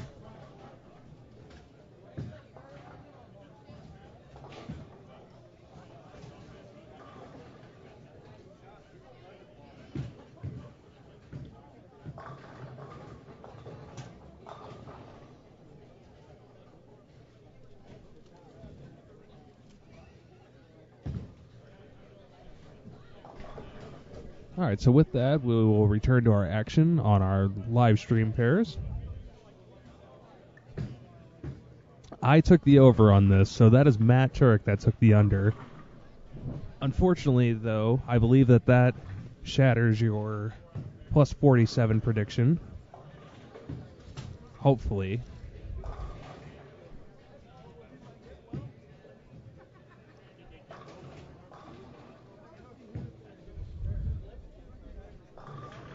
All right, so we have a new grouping down on 5 and 6. Matt Turek returning to the booth.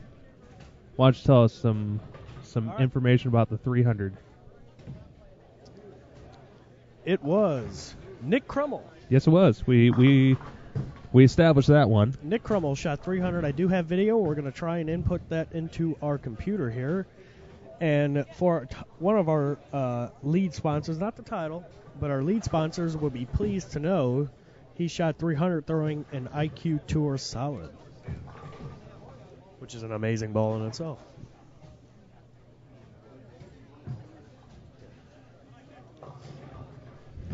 All right, so that's pretty cool. Getting our sponsors in. No celebrity guest? Nope. Nobody wants to sit next to you? Nope. We must smell or something. Well, you do. Oh, thanks. No, it's Flanagan. All the way from Utah. Yeah.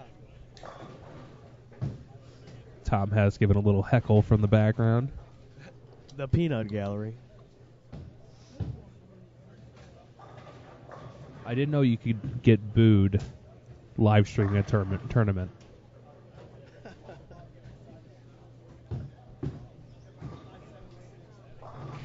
So Matt, Whitewater Coach, reminds us that you took the under on Crummell. I did, and he did shoot 300, and I eat my words.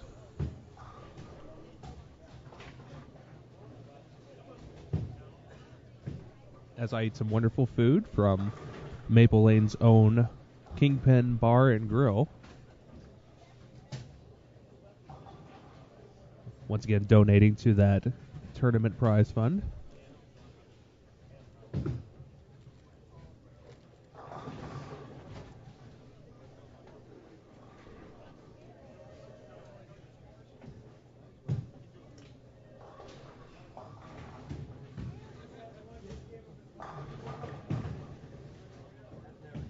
All right, so for game number 4, it looks like on 3 and 4 we have Mark Lineberry, Kurt Kroll, Mike Peters, and Gabe Bartlett. Oh, no, I'm sorry, not Gabe Bartlett. That is Roxy Bush. And then on our other feature pair, on 13 and 14, we'll have Quincy Bruce, Connor Fredericks, Ron... Turek will attempt to pronounce that name. Coach? Oh, that's Coke. It looks like that is another that has 3 bowlers. Oh, no, I'm sorry. Scott Weber is also in there. All right, guys. Got a little treat for you. I have the 12th ball of Nick Krummel's 300.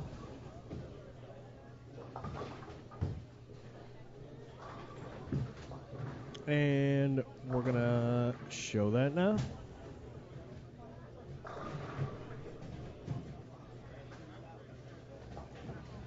Good looking shot.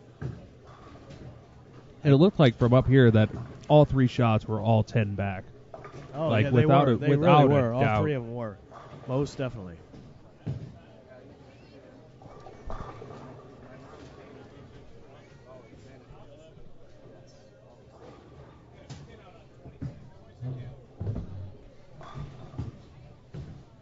No, all 10 back, all flush. Good to go. About as good as it comes.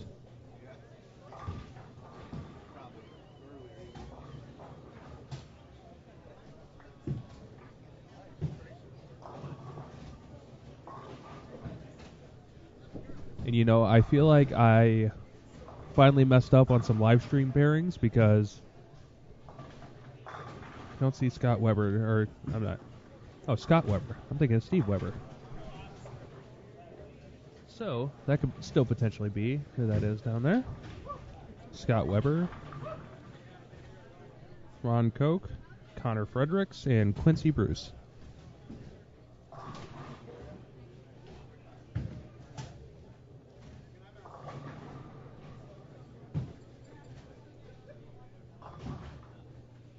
SL Killer, we tried to get video of that, but unfortunately it was a little too quick and we missed it on the draw, so we were unable to get video of that one, but trust me, it would have hurt your shoulder just to look at it.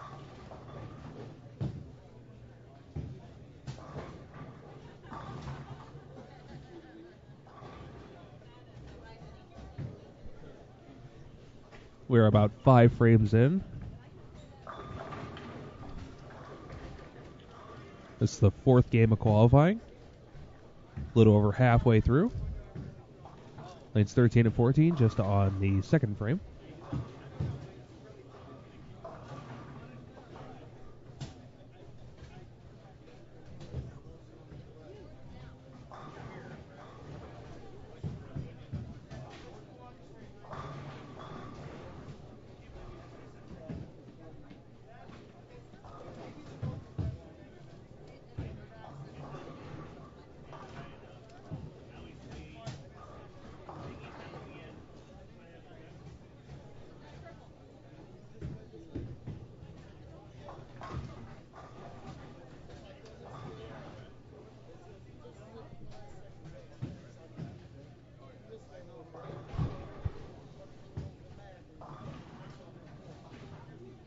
So, Matt, what do we got going on over there? I just posted Nick's picture on Facebook, letting the world know that he shot 300. On this very demanding condition. Yeah, definitely. I mean, it's by far the highest game we've had all day long. I mean, it doesn't get much higher. Obviously not. It's kind of crazy to think that he just tied the world record holder for the highest game ever bowled. Yeah. I think there's a lot of ties, though.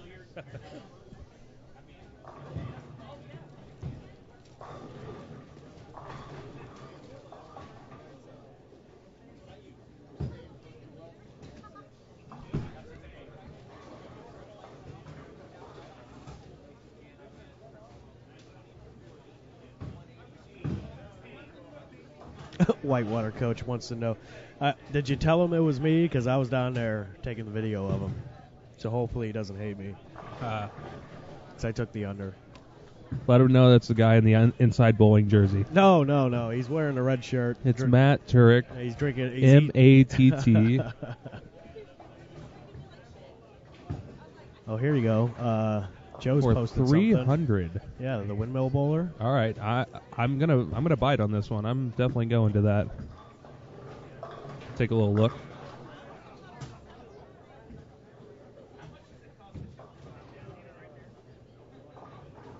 Oh my God. I'm gonna try something, guys. Gonna show that? Yeah, I'm gonna see. I don't know if this is gonna work or not, but we're gonna experiment. That was way too loud. Well, that was not it. Good try, though, Matt. Okay.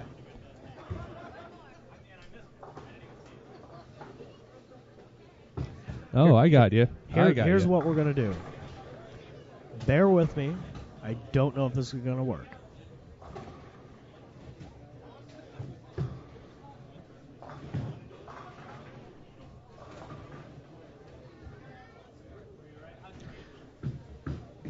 Okay. Here is the video that they were talking about. This is the guy. Ouch. At least he struck for 300. And back to the camera. So how does one... I mean, that almost reminds me of the Sean Rash, where he does the windmill in between the legs. He did it on a skill competition. And it was just like, oh, that looks like it hurts.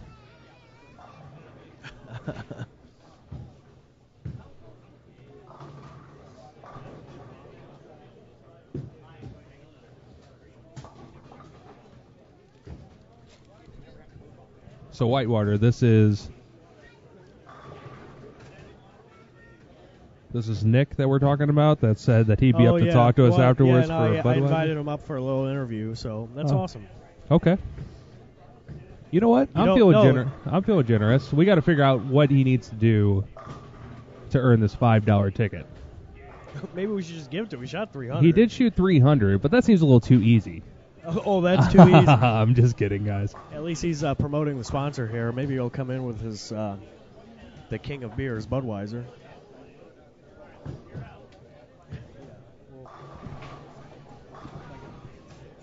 Yeah, we'll have a special ceremony here on the booth cam.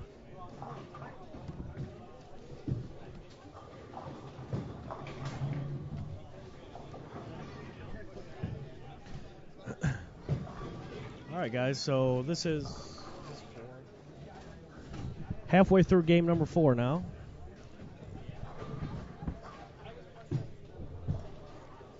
You're watching continuing coverage here at the 2015 Fusion Realtors Open, live in Waterloo, Iowa from Maple Lanes. Nick Crummell is the story of the day so far. Just shot the only 300, throwing an IQ Tour solid.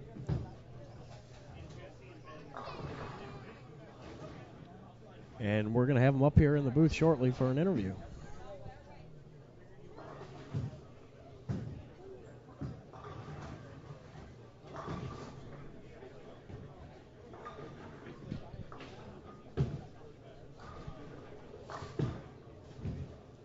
Score so far on this game on our featured pairs.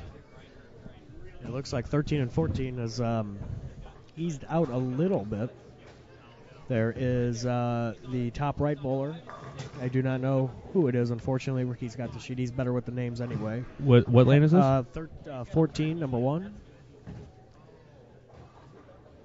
Goes 6-3. Next 4. You know, it looks like that's either Ron Koch or Scott Weber. Very good. You know, I like that. That since Matt took the under, What? that he has to buy the Budweiser. Or Bud Light. Or Bud Select. Or Bud Select 55. Any one of your Budweiser products will do. That's right.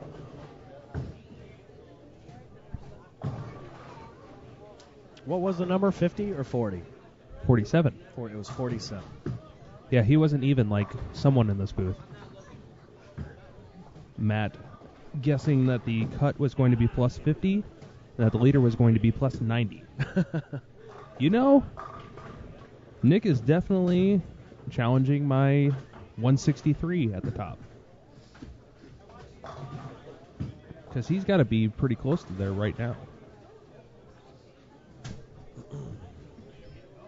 You have Game 2 standings, right? I'm just checking. Yep, they are up. All right, Game 2 standings are up. And Nick is at, after 2 games, was at 34. So he's at 134 now. So I just need him to go plus 29 to correctly guess the prediction.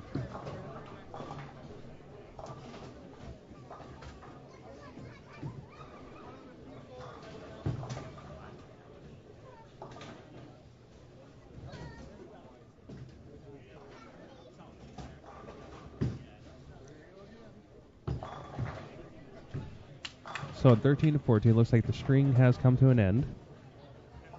All letters can be addressed to Matt Turek for jinxing that one. I just reported it. There's still clear skies in the bowling alley. Not only a 9 count, but a 9 miss.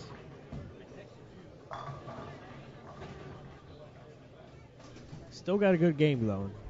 Yeah. He can bounce back and gain some pins. 246 with 2 opens. That I would take that.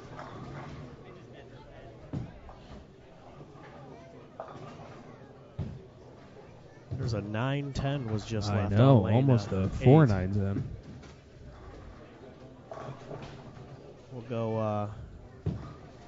We'll go full screen on 7 and 8. You can see it there on the right side of your screen. We'll see if he can convert it, pin it right between them. That's challenging on this condition. That's not easy.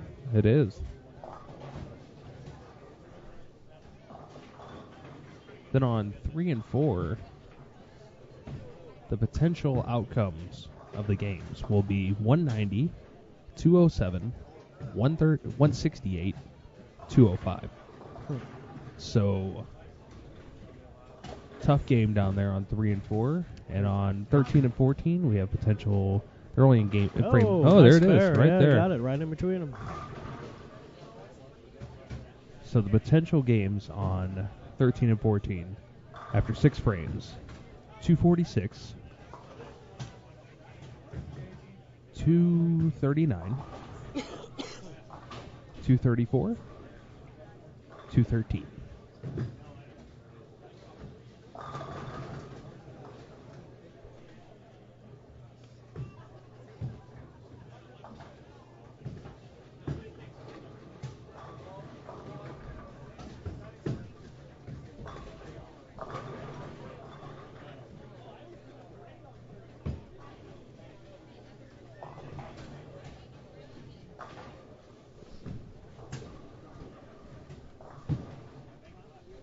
That was 23 and 4, correct? Yes, That he bowled 300 on? correct.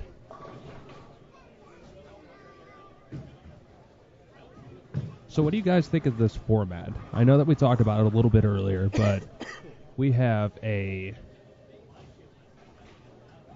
7-game qualifying over 3 squads. Re-entries were allowed. And let's see. Let's take a look at Jamie Clark, see where he is at after Game 2. Leading. He was leading after Game 2 after going 99 under in B Squad. Wow. Top 47 make the cut to tomorrow to the Cashers round. From that point on, we start at 9:30 tomorrow. 6 games. 6 additional games. Right. Pens carry over. Then they cut to the top 10. From that point, 1 through 4 secure their spots in stepladder finals. 10 goes against 7. 9 goes against 8. Winner of those matches will go against seeds 5 and 6. And these are all single game matches. The winner of those matches will go against each other. And then the winner of that match will determine our 5th place for our stepladder finals. So we have 5th place on that going against 4th, and it's a traditional stepladder from that point on. Moving pairs after every game. So what do you guys think about that? I like it. 105 viewers. I like looking down, seeing that we are over 100 viewers.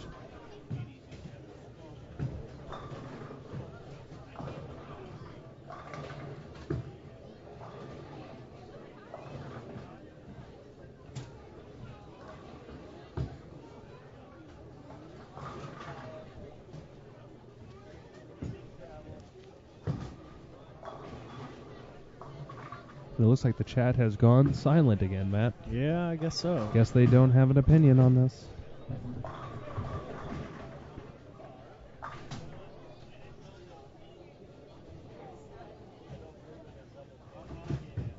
So 3 and 4, we're getting some final scores in. We have a 155 and a 189.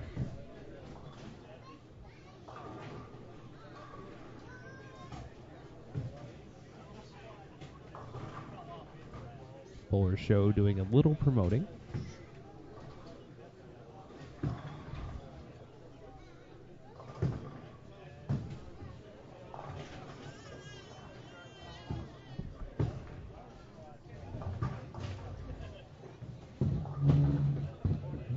All right, so all games under 200 on lanes 3 and 4. Matt, you're clearing some room out. Do we? I'm just doing a little housekeeping back here. Yeah. It's funny because we're on a stage, not that big of a stage. You'd be surprised how quickly it gets all messed up. Throwing papers everywhere and putting different items on the table. So a little housekeeping's in order every couple of games, especially every squad, because we do have score reports after every game. Those kind of pile up. Then we have our notes and everything like that. So just talking about housekeeping, having to do it like every squad pretty much. Yeah. Hold on.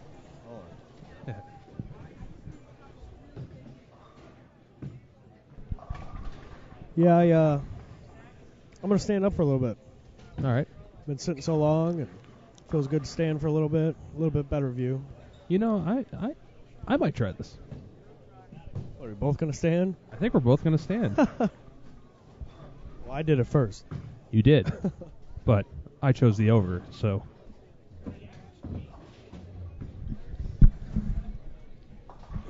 It's a different view. Hey, the Bowler Show is checked in there. David Wazrio. Send a nice shout out to him and his excellent radio broadcast show, The Bowler Show. Looks like he's going to have some good guests. Matt McNeil. Yeah. That'll be fun. Eric Vollimer, Mr. 900. Mr. 900. That's pretty cool that they got. Did you see the video of that? Yeah, they got That's multiple views of it and everything. Really, really cool. Yeah. And then, of course, Mike Fagan and Lindsay Boomershine from Storm. The Bowlers cool. Company. Yeah. The Bowlers Company. Bringing you the 2015 Fusion Realtors Open. Main sponsor, Fusion Realtors.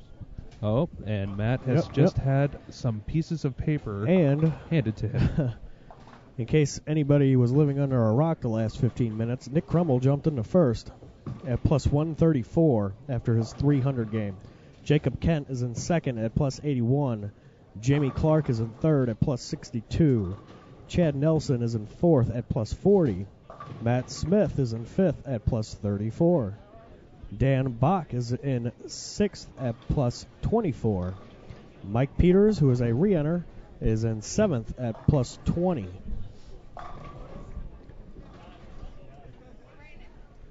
Eighth place, Mark Lineberry at plus 19. One pin behind him is Brett Lobdell in ninth at plus 18.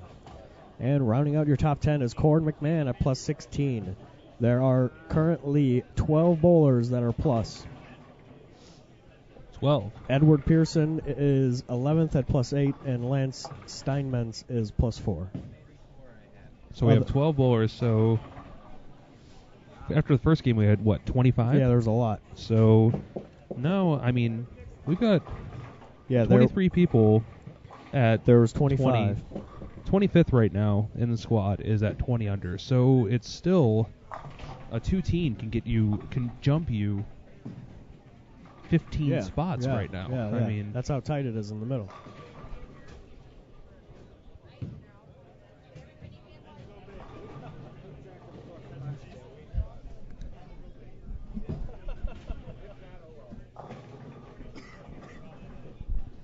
All right, well, 5 and 6 is moving pairs. We're going to take her on down to 13 and 14. As you see, a washout on lane 13. PBA washout. Do they still call it the PBA washout? Yeah, that's a good question. You know, because that's what it used to be called with the 5 count there. What do you guys know it as? I just call it a washout. Yeah, but I mean, let's see what the chat has to say. You know, I said the washout was 1, 2, 4, 10, but then if you add the 6 in, Well, it added the PBA. Yeah, I just think anything with a 1, 2, at least, and a 10 Yes. is a washout. And if you want to add pins onto it, I would still consider it a washout. Yes, PBA washout with the 6. Or tour washout. That's a new one.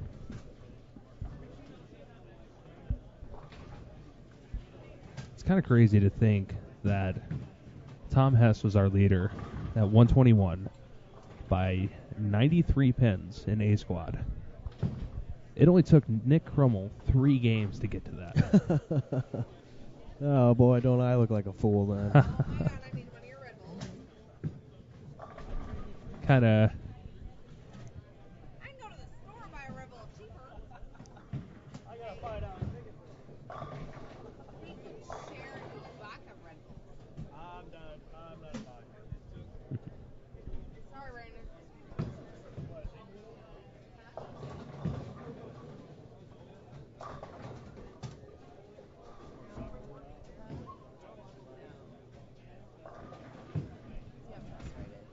All right, so we are wrapping up game number 4 on 13 and 14. Scores so far 194 and 166. Rest of the scores potential 196. Correction. Potential score is 184 and a 165. More nervous than he is. Yeah, it could be.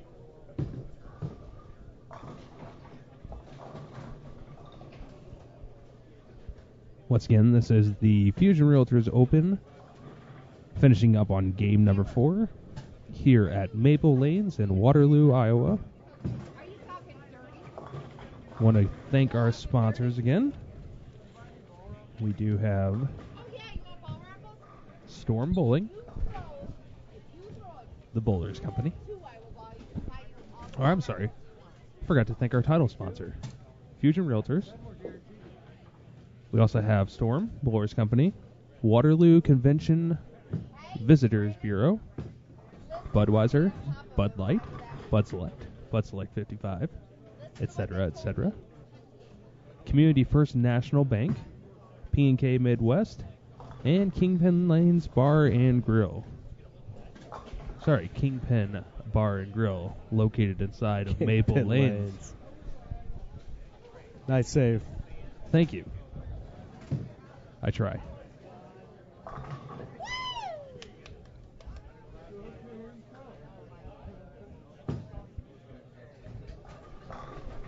So there is a large gap on the low end of the house. Yes, there is. Nobody is anywhere to be seen on lanes 1 through 6. Correct. They seem, though, to be making their way down to the end from this end from the high end. How about we show a booth cam with Matt Turek slowly pacing back and forth? I'll have to raise it first because it's not lined up. All right. But I do want to do that in case Nick comes in. Yeah, we'll make sure to do that. I believe Turek's going to go do that now. Such a pro with his lining up skills. And 1 second.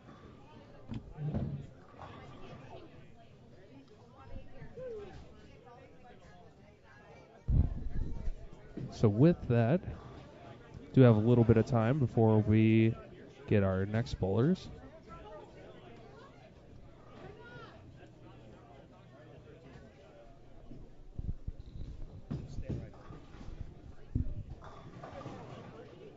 Actually, they move pretty quick. So here we go. We've got some bowlers coming in. 13 and 14. 5 and 6 still has no one to be seen.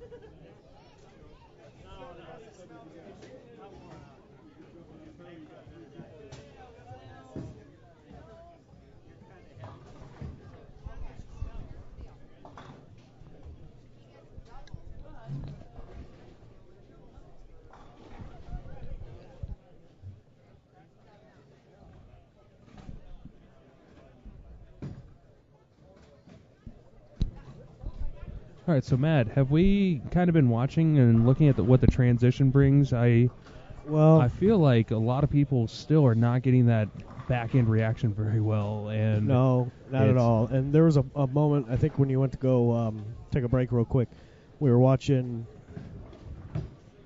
One of the bowlers on 5 and I brought up the point about keeping it soft at the bottom. Yep. And it looked like he was standing in the right spot. His eyes were at the right target, but I think he was too soft at the bottom. So it makes me curious to think if over the day after all the re-oils, if the strategy now should be to be a little bit firmer with it. And obviously Tom Hess is going to make it into tomorrow. Yeah. But he bowled A squad. Right. So the problem with that is that he could come in tomorrow and it could be a completely different shot for him. Right, because it's been stripped and re-oiled so many times. Correct. And you got to wonder if it's going to play, the transition is going to be consistent with him, because he said that he did make a move right on the day. Balled up. Right. And so... correct.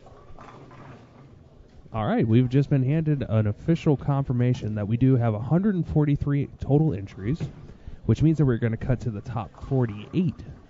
Not 47, 48. So we're going to pay top 48 in this. And it starts at 9:30 tomorrow morning, 9:30. Central? Yep. So we'll be bringing you that live coverage. Here on Inside Bowling TV. So we start game number 5. Whitewater. Well, tell him to come up into the booth, because we got a little present for him. We do. Little presentation We got a little present for you. Okay?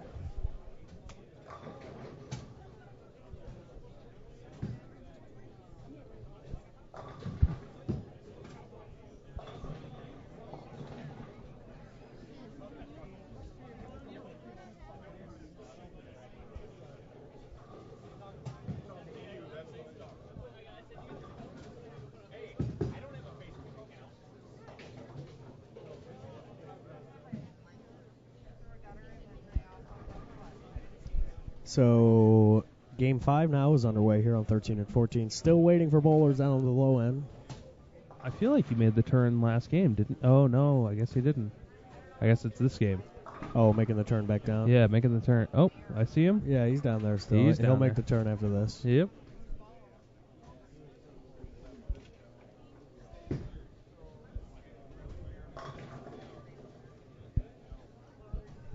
Yeah, I think he's on, 29 and 30 now? I'm not sure. Let's see, think he 23 and 24. And then he double skips, so 25, 26, 27, 28, 29, 30. Yeah, 29, This should 30. So this should So be. then he's going to move down to 5 and 6. He's going to be on he featured should, pair he next. should be making the next turn game. now. Because they skip 3, right? Oh, no, they're skipping 2, 1, and then 3. Yep, Okay, so he'll be on 3 and 4 next game. correct. So we are starting game 5, correct? Yes. And we are 2.5 hours in. So it's about pace, half-hour Yeah. game. Easy breezy. And the first bowler has shown up on lanes 5 and 6, everybody. Still need 3 more. We're getting there.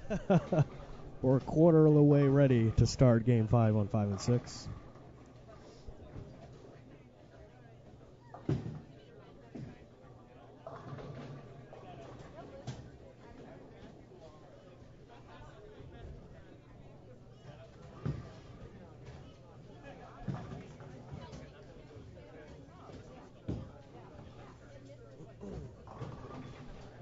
There's a 7-8 Wow. left on lane number 8, and Right-hander or left-hander? It looked like a right-hander, and it's just not visible.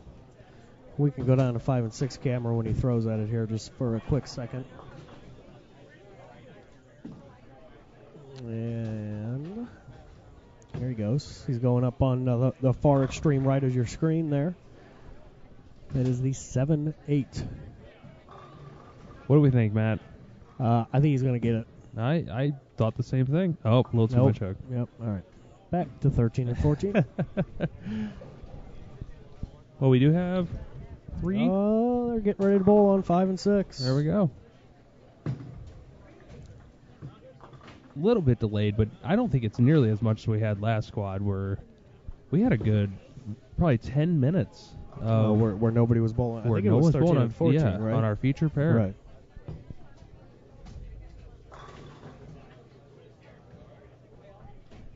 Man, that's a good shot on lane 12. Bowler Was four. Mike Peters. Yeah. He has 7 spare next 4, I believe. And he is Oh, a, nice he is a bird re-enter. dog there. Do we have split screen going? Yep, we Watch do. that. I wish we had a replay. Yep.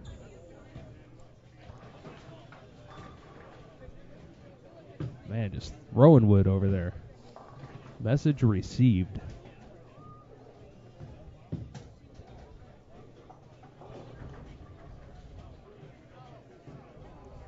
It's so important today just to get a pairing that you can actually get a read off of, because it looked like the first shot on, I guess it was lane 13, was a little bit light. So you're able to make that adjustment if it was a good shot. Just kind of get a read from the person ahead of you.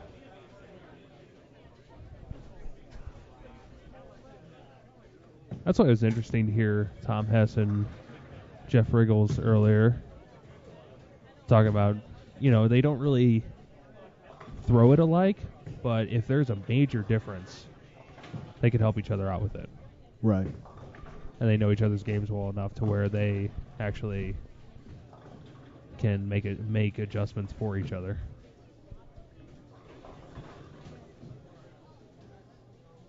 All right, well, Game 5 now is officially underway on all lanes.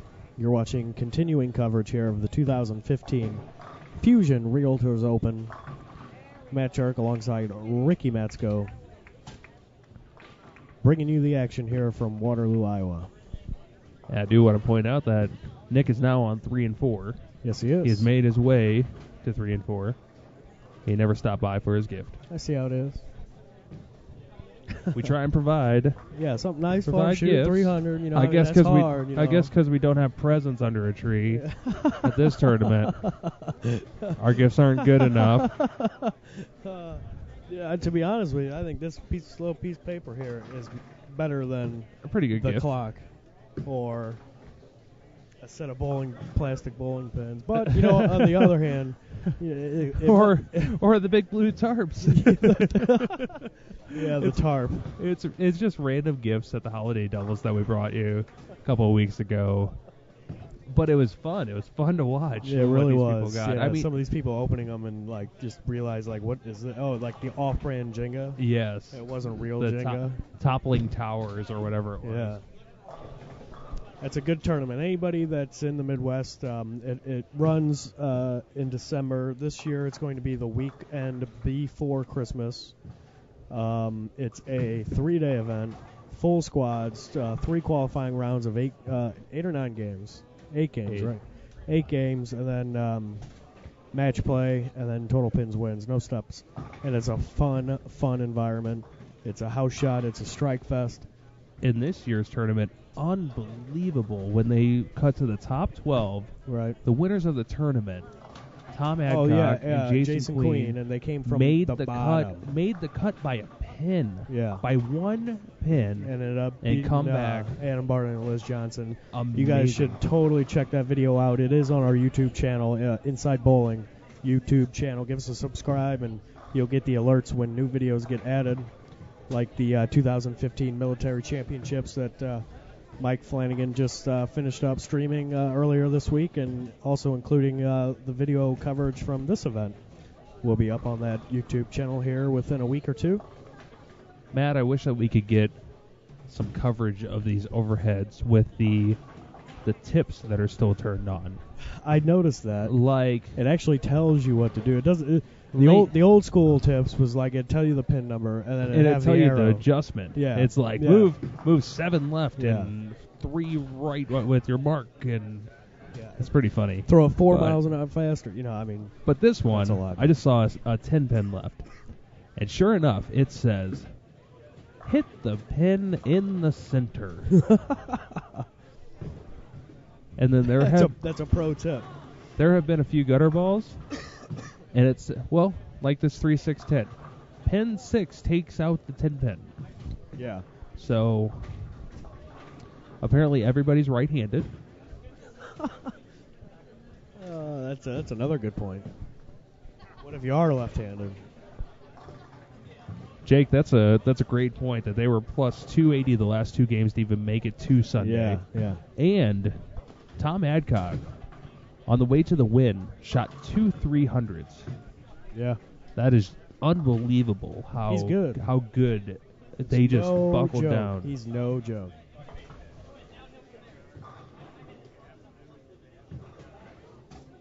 And it was a little unfortunate. Liz Johnson did She was suffer injured some at the kind end, of yeah. injury. And, Liz being such a great competitor, never once even You hinted. couldn't really tell. Yeah, you couldn't at all. Just, like visually looking at it, you could not tell that she was injured. We had to be told that she was injured. And like a champion that she truly is, she finished the tournament. Yeah. She did not give up and withdraw, which, just as a testament to the impressive caliber of bowlers that Liz Johnson is. I mean, if you aren't impressed enough by the fact that she made PBA TV shows. Yeah, the first female to win a men's event. Yep. Isn't that right? We're gonna double check that fact. I could be wrong.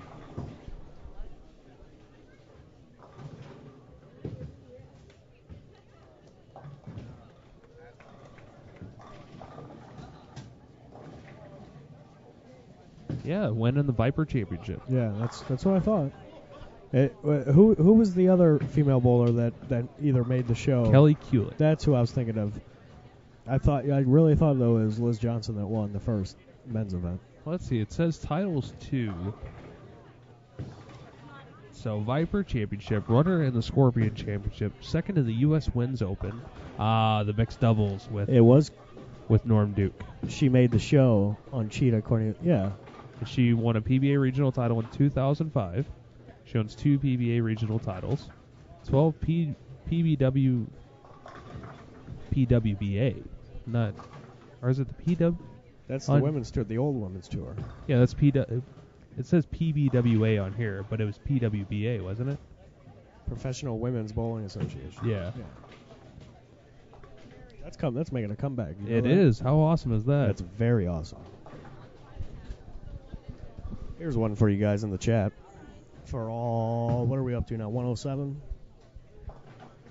94 I got. Okay. Here's one for you guys in the chat. Who is your favorite female bowler of all time?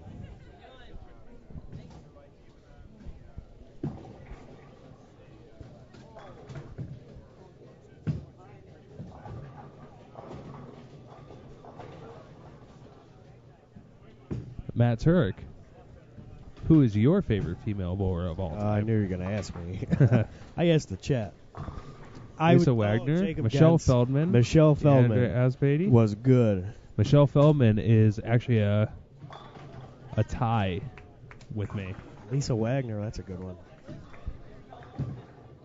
I want to see if anyone else says my other one. Leanne Holsenberg, that's pretty good. Kim Kearney. So a couple of Lisa Wagners.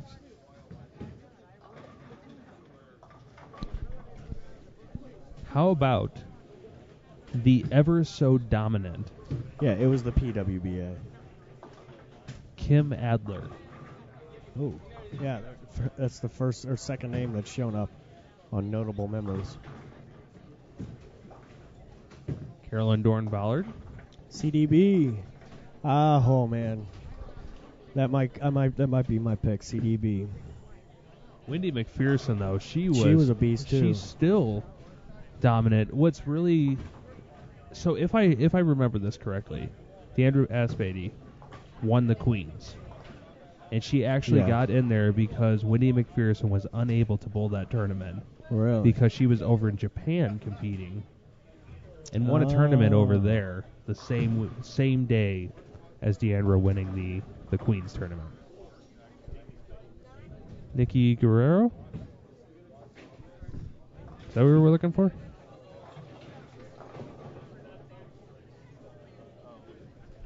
June Newlis? Good luck. Carol Giannotti.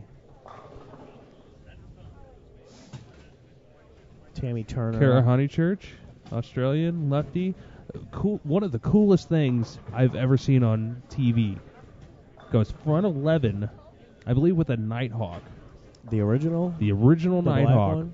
After her 11th shot, her grip flies out behind her into the crowd. So she had to reset the grip, glue it, wait on it to dry, and then throw her 12th shot for 300. Oh, wow. One of the craziest Well, at least it happenings. flew behind her, not on the lane, because that would be a foul. With a grip? Right? No, no. no. It's any No. part of the person, Yeah. not the ball. Yeah, the Okay, rule. You're right. Yeah. You're right. Yeah. So if your glasses fall off, that's not a a foul. No, that's foul because it's from your person. I don't like think. I like the one I learned was if your phone falls out of your pocket onto Yeah. the lane, that's a foul. Really? That's what I was told. Ooh, let's talk There we about go. that, Come on, Chad. Chad. Let's Come on, bring it guys. Because I believe that is not a foul because I it's think not the part rule of the book person. states like anything from the person. Because not the I ball. I remember back in the day when I was not even in adult leagues yet, and my dad was bowling with a guy that always had a chest pocket on his Yeah, T-shirt, okay. and he would keep a pack of cigarettes in there. So say you lean forward and that that falls out falls on the it lane. fell out all the time and fouled. Yeah, and I think I want to say that that's an actual foul.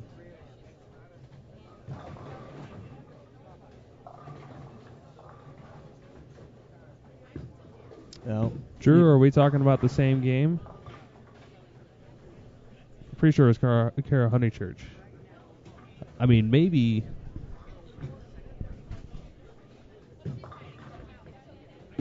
Maybe it was a different tournament. I don't know. Let's find out.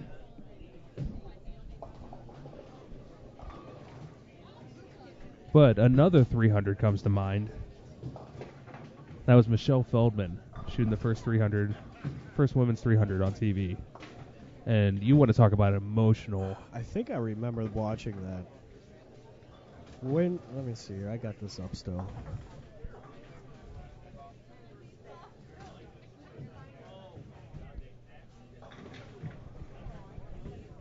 Maybe I was mixing the two things together. July 10th, 1997, Feldman gained fame by being the first female bowler to roll 300 on American national television. It was the PWBA Southern Virginia Open, and she was 21 years old. Yeah, 21, going for a title. Shoots 300. Okay, Jacob says that only anything from the physical person, which would negate an object falling out of your pocket. D.D. Davison. Ooh. Yeah, Kara Honeychurch, or Kara, whichever one you want to say. 2 television appearances, 1 title, 1 televised 300 game worth $50,000 in bonus. Wow. $50,000. Does it say what year? That was... No, it does not, but it looks like... Let's see if this is it. 2001? This might be it. Although that's a little late for a Nighthawk.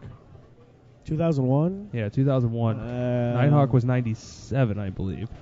I had 2 Black Nighthawks, and they were wonderful. Throw in the tidal wave. Oh, yeah, the tidal wave. Remember please, the tidal wave? Someone find me a tidal wave wipeout sparkle. I've been Bowling looking ball for trading one post. for bowling ball trading post has not helped me. Not helped me at all. And it's very sad. I've been looking for one for so long. Really? I actually got a tidal wave though. Tidal wave wipeout. Yeah. Happy about that. All right, let's see. Let's see if this is the. All right, Ebonite for Honeychurch.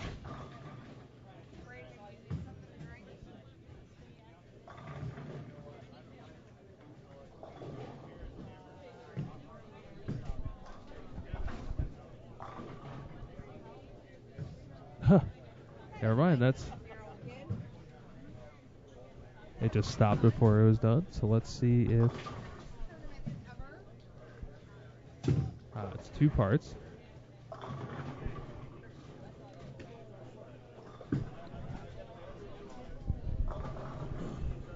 $19.99.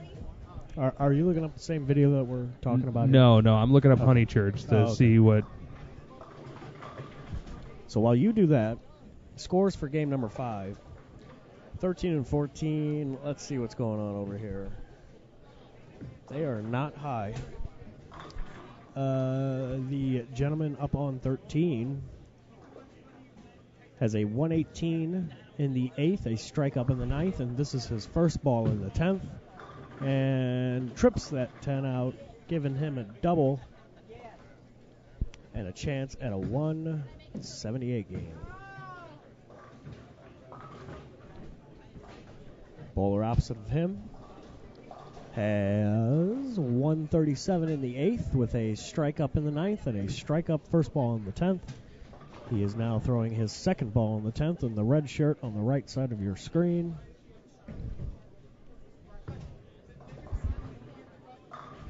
Makes an excellent looking shot. Over on the low end, 5 and 6. Let's see what's going on. There's a string, 4 strikes in a row for the top right bowler.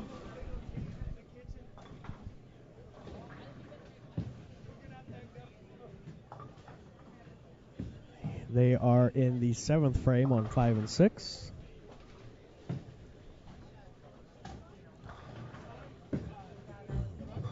He is stepping up on the approach on 5. He has 9 spare, 9 miss, 4 in a row up in the 7th on lane number 5.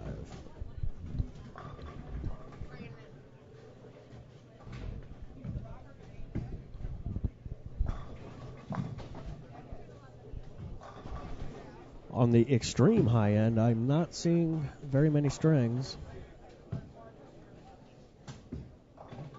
Scores are, I assume, average. Again, I can't see past 18 because I need glasses. We need to have Matt bring in a if anybody out there binoculars. wants to donate some glasses to me. Matt Smith. Thank you, Jeremy. Matt Smith on 5. He did get 5 strikes in a row on lane 5.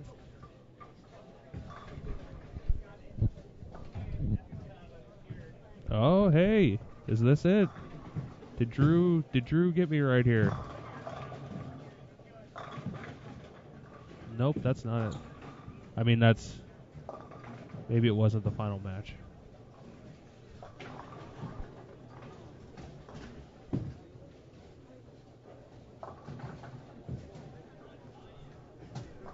All right, so final scores on 13 and 14. There's the last bowler is throwing the second ball in the 10th.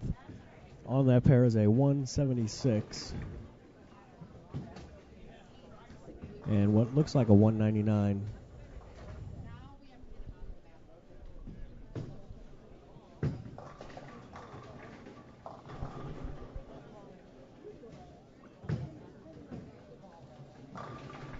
Great shot by the Pro Shop proprietor here at Maple Lanes.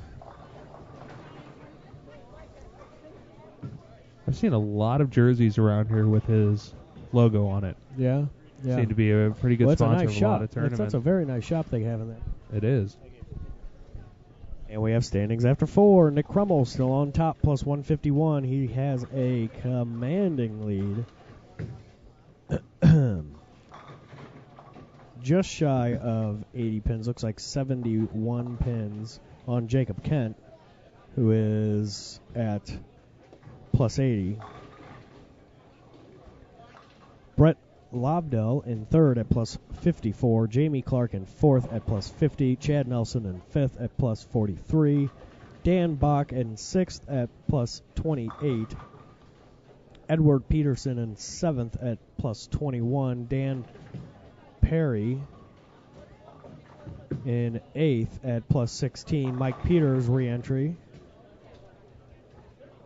in ninth at plus 15, and rounding out top 10 is Cord McMahon at plus 10. There are now only 11 bowlers positive. Other notables in this squad: Lenny Borsch, 14th at minus 2. Here's something interesting. There are 6 bowlers, places 12th through 16th, within 10 pins negative of each other. Scott Warwin, 12th at minus 1. Brandon Hansen is tied with him at minus 1. Lenny Borish is minus 2. Lance Steinmetz is minus 5. And John Mesher, I think somebody already corrected me on that. I apologize, but he's at minus 9.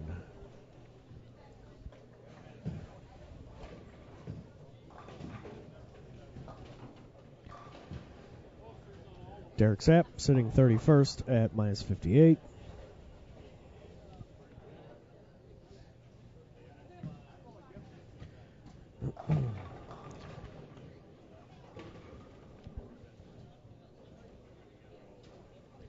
And that about rounds out the notable standings. Those standings should be updated on the tabs here very shortly. I will let you know when they are, so you can check those out at your leisure.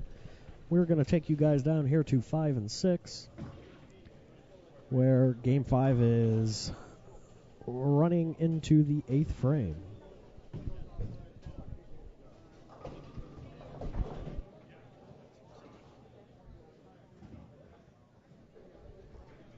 All right, so I'm watching this clip, and I'm about 12 minutes in.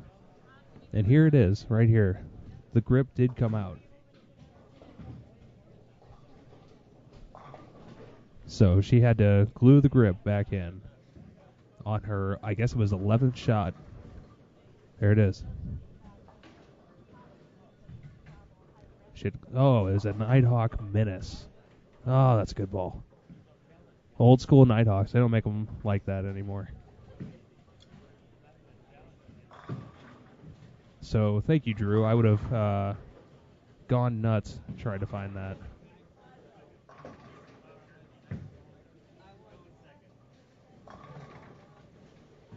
And it was the 10th shot. Okay.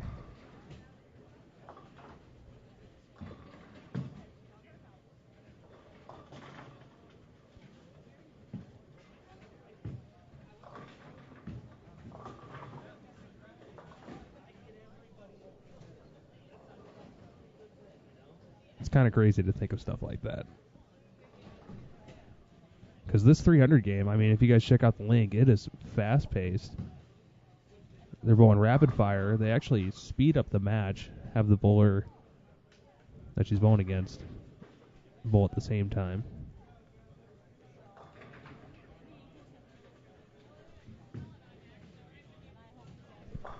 We appreciate the compliment, Drew, and once again to the 95 viewers out there that we have. Go ahead and give us a like on Facebook and on Twitter. Shoot us a comment, hashtag Inside Bowling.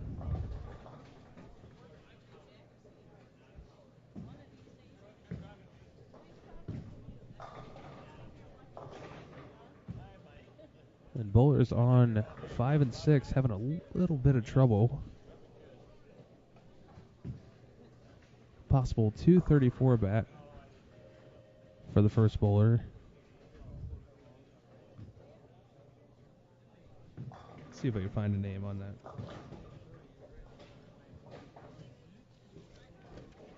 This looks like it is Matt Smith, Scott Warwin, Jacob Borsch, and Lenny Borsch. So someone in the chat was looking to see when Lenny would be on the stream, and here he is.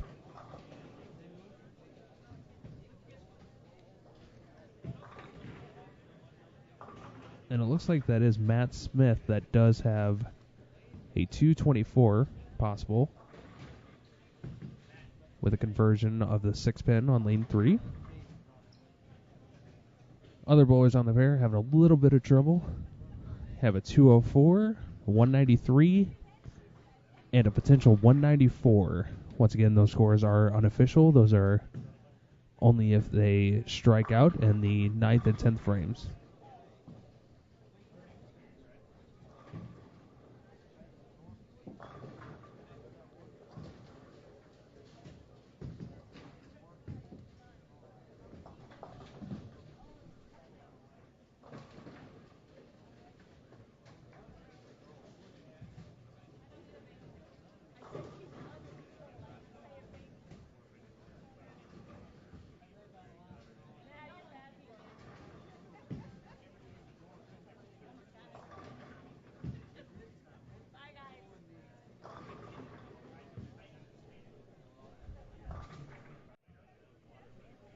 Now we have Scott Warwin up on lane number 3. Scott has moved to an inside line. Had a rough 7th frame, leaving a 5-count split and only getting 1 out of that. Kind of hurt his pen count a little bit. That was on a spare. Matt Smith up on lane 6 now. Carries it down. That puts him plus for this game.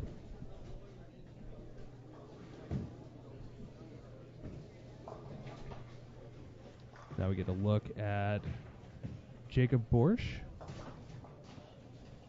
coming up on lane number 5.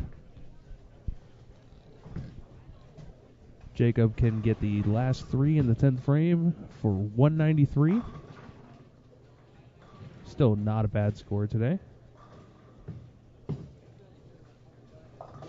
And goes high, leaves a 610.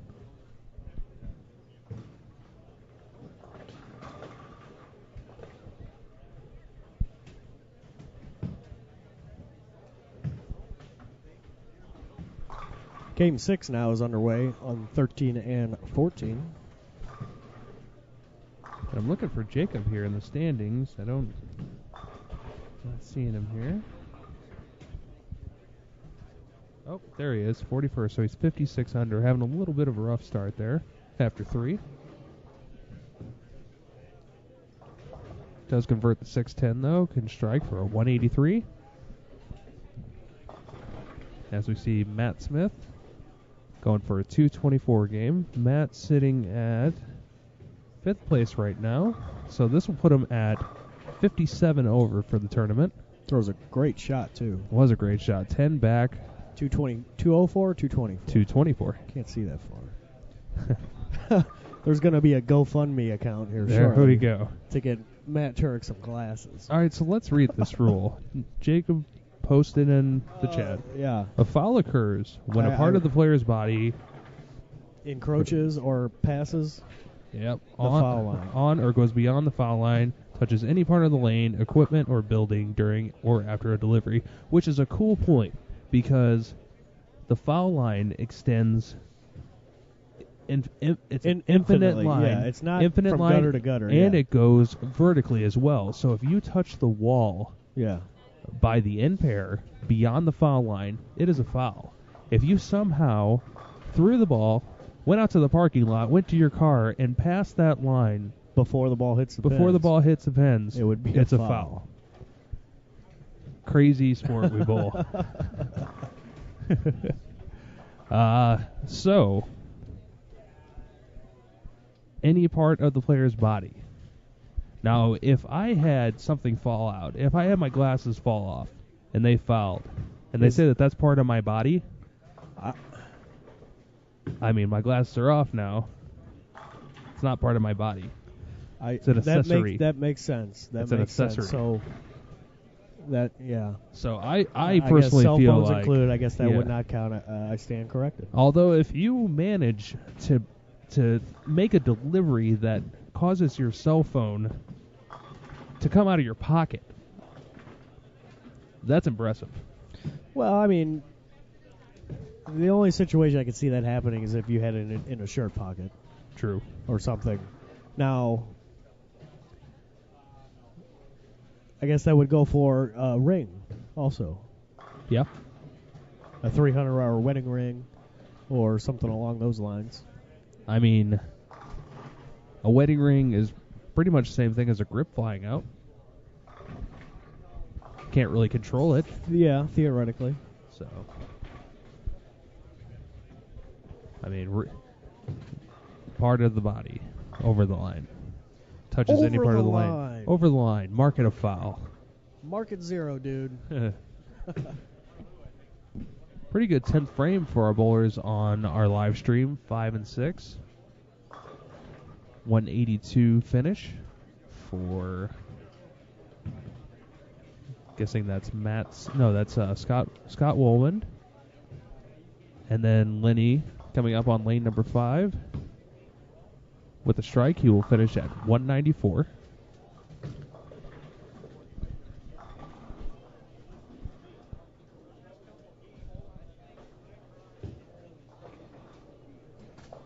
And he comes in light, leaving the 2, 4, 10. And that concludes game number 5 on 5 and 6. So we're going to take you now down to 13 and 14, where game 6 is underway. And looking at the scores through 3 frames, they're not that terrible. No? 1 open, 3 opens. Once Let's the count. graphic cleared. Well, let's count. So, Matt, what game do you have over there? Or actually, I have it right here, don't I? Yeah. Let's go ahead and refresh that. Manual refresh. Game 4. So 4 games in. Wow. 151 over for Nick. He already blew away the plus 47. Yeah. He could blow away my 163. I thought I was over. I thought I was way Well, that's over. why I picked the under and then looking at scores, but, he's finishing up game 5 on lanes 3 and 4. He's going to move to 9 and 10 next. Looks like he has a 189 this game, so that puts him 11 under. So he is 140. Oh, we're getting back to my 163. 2 games to go. He's got 2 games to go plus 23.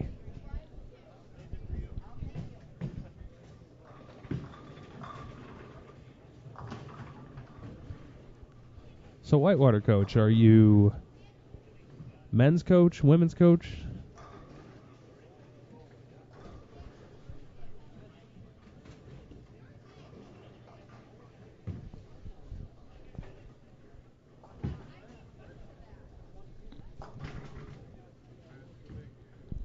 Men's coach. Nice.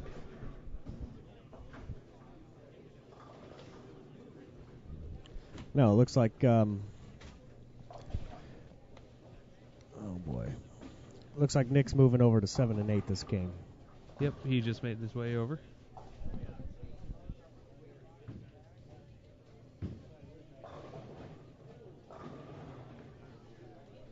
So it seems like the last two squads, our live streams have just been kind of oddly timed to where it's really tough to get both lanes streaming at the same time. Yeah. Yeah.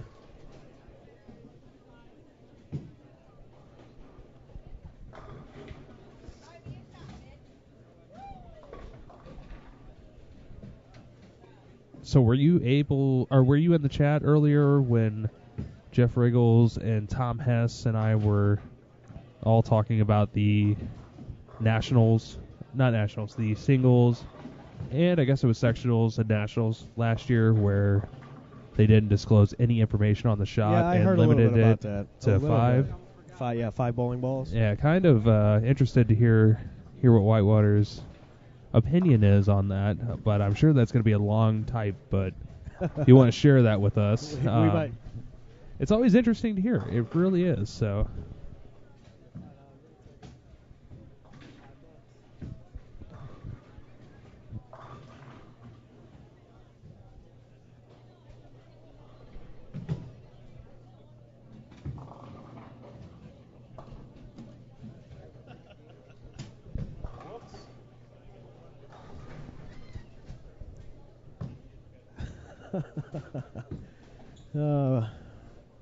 Ricky is looking up some stats at college bowling. Ricky bowls for the national Lindenwood champion Lions. Lindenwood Lions, and his name is showing up on the McKendree roster. Yeah, I don't think I made it this weekend, so that's not good. It's all right, though. I think the rest of the team is all right.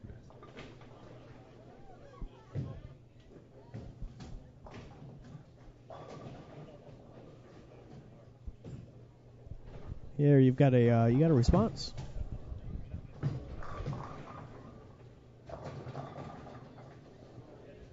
Yeah, I really like Somebody that. else posted the same thing earlier. Yeah. About the field and whether or not what type of cleats to wear. Yeah, and I love the golf example. Yeah. Walking in going, I mean, how funny would that be? Well, no, I guess the putt-putt wouldn't. But you get to take your bag. You get to look in your bag. Oh, yeah. And then you're not told anything about the course. Yeah.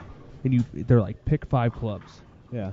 Pick Yeah. 4 clubs in you your putter. You take your driver. Yeah. You take a putter. Yeah. I would take a pitching wedge. Yeah. 3. Maybe like a 9 Tom iron, said, like, and then a middle iron. And that's it. Driver, pitching wedge, putter, mid iron. Oh, you got one more. And a 3-wood. 3-wood. Okay. No, so I'm sorry. Maybe a 5-wood or a 2-iron. All right. So 5-wood, 2-iron. So you get to the course, and you come to find that it is it's a par 3. So there's 3 clubs. You know, your driver, your wood, and your low iron, and all you have is a putter and a pitching wedge. Exactly. Although there's a running joke, Ken Weinrich back in St. Louis, we used to play, go play a par 3 course. He would take a putter, a pitching wedge, and a 7-iron. So then we all went to go golf on a real course. And you know what he brought? The same thing. The same 3 clubs. That's funny. And he still scored 100. You know, which is what we all scored together. You know, I mean, he still scored the same with the same 3 clubs. I'm so bad at golf that I would probably have to bring my driver. I'm not that great either, but it's so fun. Yeah. Oh no, I don't play golf. I hit a ball and then I chase after a ball and try and find it. Yeah, well, it's probably more like you hit a ball, then you go to your bag to get a new one. Exactly. Because the ball you hit is in the pond. The drink. Or in a tree somewhere. Oh, what was that spare? That could have been either the 8-10. Let's see, on lane 6 we have a 7-10. Nope, didn't pick it. Well, it was a 7-count split, so... Oh, it was a 7-count split. Maybe it was the 4-6-10. Whatever it was bounced out and got the pin to the left.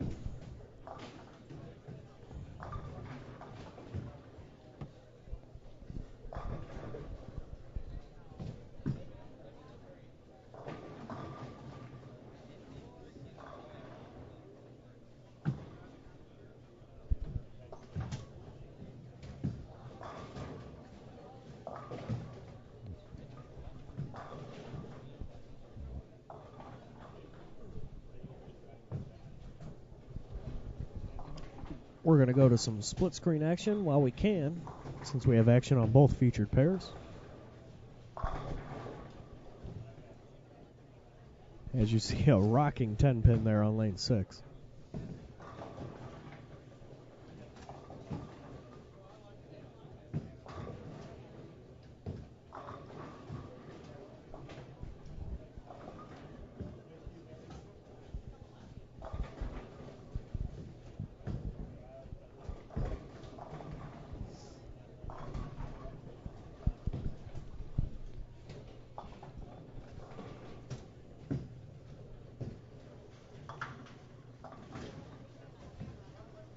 Yeah, I agree with that. That it kind of happened at the drop of a dime. Like, I don't know. I'm always skeptical about things like that. It's almost like they were talking about it not disclosing the Nationals pattern or the Peterson patterns, and then people talking and saying, I can never really truly believe that not one person has a clue what the pattern is. Somebody's going to know. You know, someone's going to know, and then they're yeah. going to keep it under wraps, and then, you know, I don't know. I just find it hard to trust things like that.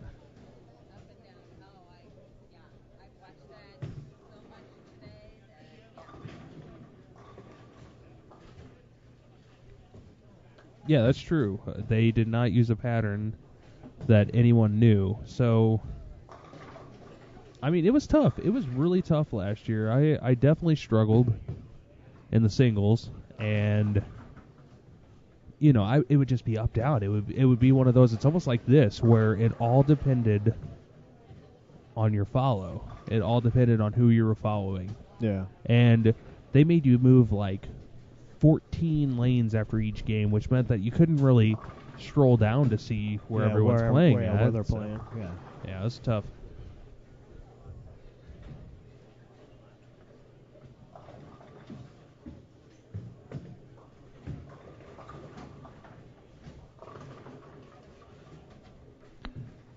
Game number 6 underway here at the 2015 Fusion Realtors Open. Matt Turek alongside Ricky Masco. That's me. Getting into some discussions. Yeah. Game and a half left of qualifying. They are taking the top 48, am I right? Top 48. Top 48 are going to come back tomorrow morning starting at 9:30 Central Time for a 6-game block. Pins do carry over.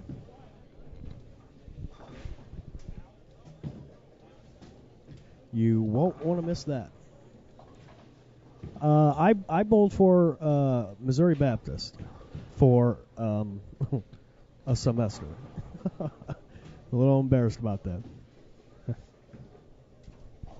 I don't know. Mobap they're on the up and coming for teams. When I bowled, it was the second year of the program, and a lot of my friends that I grew up bowling juniors with joined the program from the beginning, and I transferred from a community college there and bowled. Well, no, this was before Steve Solovic was coach. He is now the coach. I grew up with him and his brother T.C. Solovic. But and actually Ken Weiner, who I mentioned earlier, is the other coach. I think he's the girls' coach. And Ken, it was Ken, Mike Peters. Who was the? I mean, it was You're talking about the team. The team, Garrett. No, it wasn't Garrett Cook. No, not Garrett Cook. There was another Garrett. Mike Sapolis was on the team. Mike Sapolis, yeah. It was Ken a Weiner. good group. It was basically. It was literally Show Me. It was okay, yeah. For those of you in St. Louis, yeah, they're the only ones that are going to know about this. But yeah. It was the Show Me Lanes Junior Travel League team, who, for 2 years or so before this, averaged I don't know, a handful of pins higher than the rest of the Junior Travel League field, and they decided to all go and help start a program at Missouri Baptist. And they actually went to nationals in their first year. Nice. They didn't do very well. They made sectionals, did okay.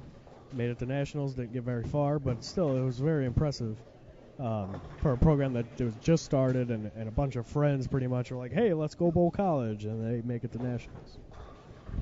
And Whitewater, that was me that bowled sectionals last year, bowling for Lindenwood University. So yeah, that wasn't the greatest experience of my life, but it's fun to get out there. And it's so weird because I didn't finish that great, but I remember there was one random game that I just busted out front 8. Wound up shooting 260 that game, and that was pretty much the highlight of the whole tournament.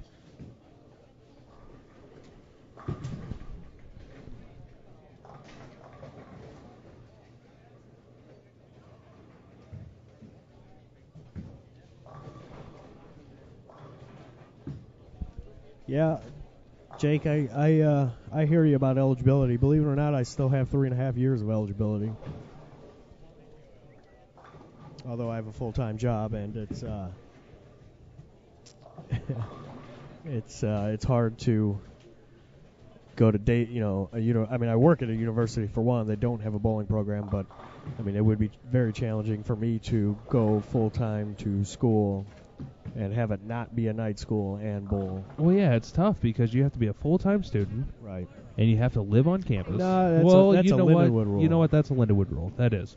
But you have to be a full-time student, which is 12 credit hours. And I don't know. I feel, I guess it is a Lindenwood rule that you have to. I'm sure there's other schools that are like that. I don't know of any off the top of my head. And Whitewater, I work at St. Louis University at the hospital day job. They have a great night school adult program, but again, there's no bowling program, and I just don't think I could make it happen. Yeah, it's pretty tough. It really is. It's a lot of weekends out of the year, and there's a good point by Joey. There's a graph showing on the screens. And Ricky went down to check that out earlier this morning, and he can explain what this is better. It somehow tracks your stats. Yeah, what it is basically the bottom part of it, the red part, means that it's showing in detail how your score was added up for that frame. So if you're on a spare and then you throw, so let's take the bowler that's up on the, oh, you know what? That's right in front of me. So he threw a spare in the first. So in that red spot it says 10 pins. And then in the next frame he threw a 9 count. So for that frame he has 19 in a 9 spare. He gets 19 pins. Right. So it's showing the progression of how your score got to be where it is, basically.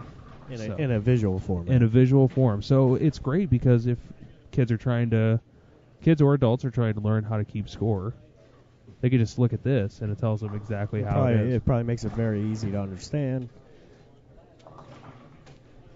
Yeah, like we had mentioned earlier, they now they got state-of-the-art scoring equipment in this building.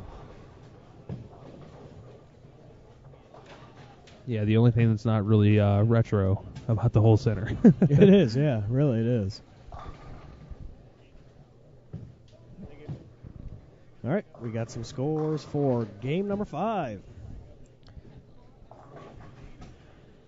Nick Crummell still in first at plus 140. Jacob Kent in second, plus 64. Chad Nelson in third at plus 54. 1 pin lower is Brett Lobdell at plus 53. Dan Perry is in fifth at plus 34. Jamie Clark in sixth at plus 32. Mike Peters in seventh at plus 29. He is tied with Edward Peterson at plus 29. Dan Bach is in eighth at plus 21. And Matt Smith is in 10th at plus 6. And now there are only 10 bowlers who are positive. Wow. So now we could start to kind of get a feel for what we're going to. Lindenwood is. Gosh, what are they? We're considered a club sport. They're NIA. Is it? Yeah, it's NIA. It's not. Yeah. I'm thinking NCAA for some reason. One of the women are NCAA, right? No. It's both NAIA. Mobap's women are NCAA. At least they used to be. Yeah, I don't think they are anymore. Really? because with NCAA you cannot throw. From what I understand, and correct me if I'm wrong, but you cannot throw a ball in competition for money. Like if you bowl a league, right. If you bowl an adult you're not league, eligible to bowl college at that point. correct. Yeah. Well, you're NCAA. You're not eligible for NCAA. Exactly. Yeah. So, it's really tough to have an NCAA school in that defense, because when you're 20 now, you have to move up. So now these kids in college, halfway through college, are going, do I want to bowl college or do I want to bowl everything else? Right. So it's tough, because even if you're still in youth, and you're on the NCAA and you bowl for scholarship, you cannot accept the scholarship. You have to decline winning anything at all. Really? Yep. Including scholarship. Yep. Now, what happens to the scholarship that you earn as a junior? Or is that what you're talking about? You know what? Previously, I'm not sure. Like smart money. I would think that you would use that your first semester. Because you can use that for a variety of things for college, not just tuition. You can. I've heard. Books and even laptops you can write off on the smart. I've heard it happen. I don't know if it's legal. Yeah. No, it's happened in the past, but I'm pretty sure that people were misusing the funds and that you can't do that anymore. Okay. We're going to take it down here to 13 and 14, where Game 6 is wrapping up. Oh, let's see. There's a 185 on the board, a 187 on the board. That pair just continues to be tough.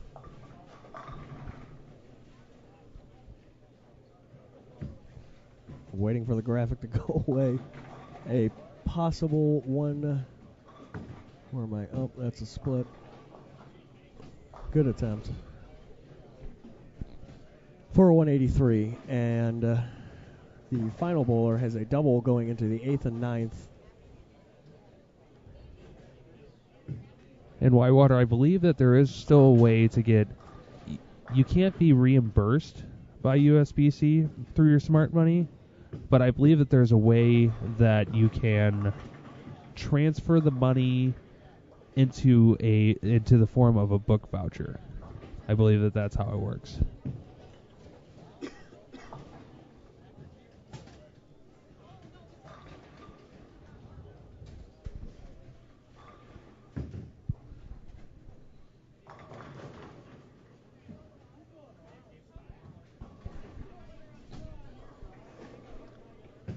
And with this ball, it will wrap up game number 6 on 13 and 14. We're going to take it on back down to 5 and 6, where they are in the 5th frame of game 6. One game left, Ricky. Top 48 are coming back. Let's take a look at our combined scores here for A and B squad so far. And take a look here at our leaders for both squads. Greg Thomas is on top at 124. Tom Hess, who we had in the booth all for B squad, is at 121. All Marshall right, Kent is at 107. So what place is 64 in? 64. Plus 64. Plus 64? Yeah. Is in... Well, okay. 4th is Stephen Keeler at 40. And Marshall Kent then is the next highest, and 3rd at 107. All right, tell me this. Okay. What place is 20 under? Like, if you were at 20 under on the AB You combined. are Brian, I cannot read this, Banach at 21st. 21st. Place. So that would put us right at 47. So, yeah, it looks like 20 under is a kind of Benchmark. decent projection. Yeah. What did I say earlier? 36? I don't remember. I feel like 36 was pretty close to what. But looking at scores from this block, I mean, Nick with 140. 38. I said 38? minus 38. Okay. But, so now adding in here, now this is after 5 games, and we don't know, Nick is, where is he at here? He's got a good game going in game 6. So if he can stay around 200, he will lead the tournament. And now the crazy Followed thing by about this Greg Thomas and then Tom Hess. is that there is 6 games tomorrow. Yeah, that's still a lot of bowling. That's a lot And of bowling. pins carry and over. pins carry Yeah, over. so anything can happen tomorrow morning. And literally, there could be a change of leaders Oh, yeah. in one game. Yeah, anything can definitely happen tomorrow morning. It's going to be very exciting. We're going to try and get you accurate standings here. We will update a ABC squad combined before we leave the bowling center tonight, so you guys can hang out in the chat, talk about it, look at the standings once we go off the air. In Whitewater, I do believe that our football team is NCAA D2 now. I don't. Everything else is still NAIA, club sport, everything like that.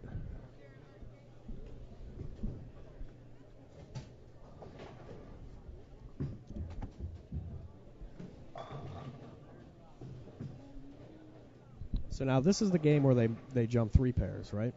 Yes. So, 1, 2, 3. So the bowlers you are watching now on 5 and 6 are going to finish game 7 on the other live stream pair of 13 and 14, which has been brutal this block. Absolutely brutal.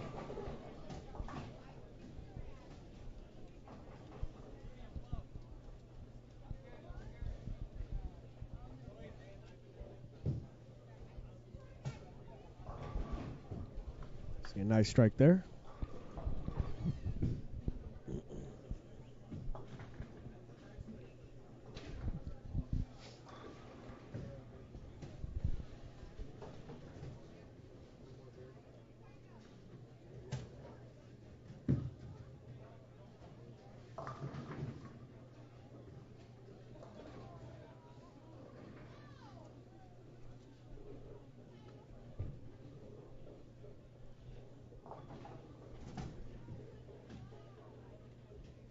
All right, so kind of looking around here.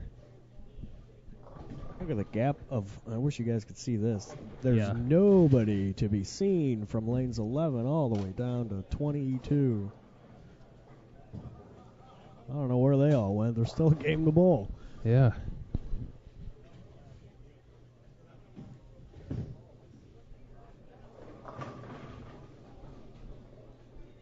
Nick Cromwell right in front of us. Okay, Bowling? Chad, no, well, we don't, okay. Here are the scores on 13 and 14. I don't know who's who. They vacated the area. 185, a 187, a 183, and a 147. I'll look at that for you. I just don't know who's 1, 2, 3, and 4. Looks like Dan Bach had a 185. Chad Nelson had the 187. CJ Boyer had 183. And Andy Mills had 147. Yeah, that pair has been rough, at least for the last 3 to 4 games this block. Yeah, it really has. It's been bad.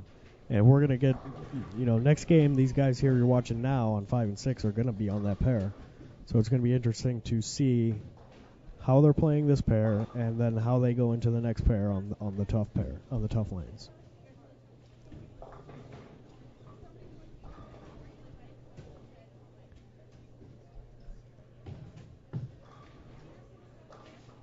Yeah, did we jump the gun, or all these people, the people that are going to move? These guys are still in Game 6. Yeah. We So- just got standings for 5. Yeah, okay. So this is still game 6. So this is gap, game 6 on so 5 this and gap 6. is just these people So moving. what? This gap right here? Are waiting for these guys to move. Correct. Yeah. Okay. That's what it is. And it looks like down on the high end they've started game 7. We just can't see what's going on.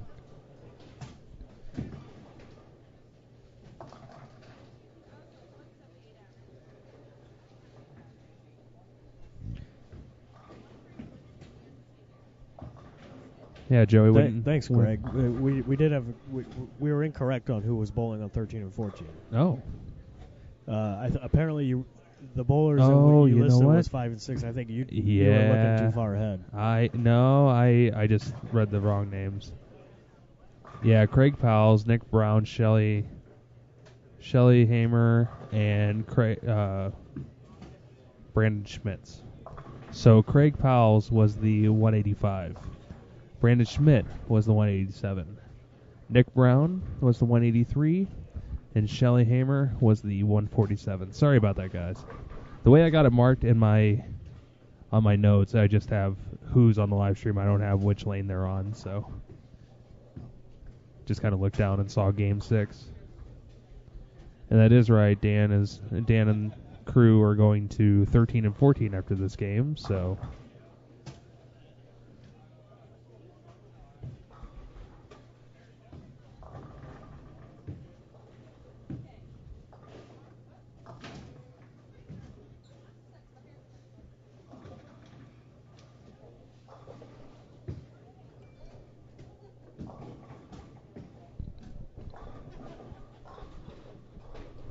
You ever play trivia, correct, Ricky? I have not, because I saw what the game does to you, and I don't want any part of it at all. I'm addicted to it. I've been playing this. Let's see, what do I have? Anybody out there play trivia, correct? It's fun. I've actually been playing Words with Friends. I played for a while, and then I stopped. And then there's this 10-10 game. It's really fun. It's like Tetris pieces, and you're basically making lines, but you have to make them fit on the board. Okay. Then what else do I got? I don't know. I think that's pretty much all I do on my phone. Although I'm a big fan of Wakey. Wakey, yeah. Wakey. Oh my goodness. So yeah, I'm sure. That's anybody in the chat on Wakey. It's a fun app. Yeah. So basically what happens... It's fun, all right. That's one word to describe it. So you have this app on your phone, and you can choose to either have people wake you up at a certain time, or you wake people up. And the app connects you to some random person worldwide that set an alarm for that time. Yeah, and you actually talk to them. And you actually talk to them. And wake them up. And it's anonymous, too. Like, you have no idea. Yeah, there's no, caller ID or nothing like that. You don't know who's calling. I've had a couple of British people call and wake me up. I've had a couple of... I'm pretty sure the girl that called the other day was French. Just some really awesome accents. Yeah, though. we're not going to go any further, but... That's something to check out if you guys get bored. Yeah, it's pretty cool. You get to wake people up. You have a minute and a half to wake people up. And people set alarms at all times. You get people at all times, so it's not like you have to do it in the morning. Let's see how many people I can wake up right now. Yeah, as bowling is happening. It's a carry strike there on lane 6.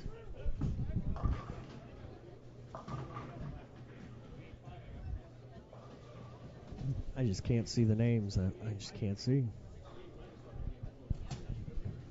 Lane 5 has a name on his back, but it is a signature. It's nice John. Shot. No, I guess it's yeah. He has. Oh my goodness, 123 in the 7th with a double in the 8th and the 9th. And there is the gentleman here on the right lane has. So Andy Mills is up on lane 5 right now. Andy Mills. Yep. Okay. Well, the gentleman and on the right. And then that's C.J. Boyer that is up on. He's 3. And then we got Dan Bach, and then Chad Nelson is up on lane 6. Okay, so Chad has got 98 in the 5th, and he has with 3 in a row. Yeah, 3 in a row. He's working on 4 right now.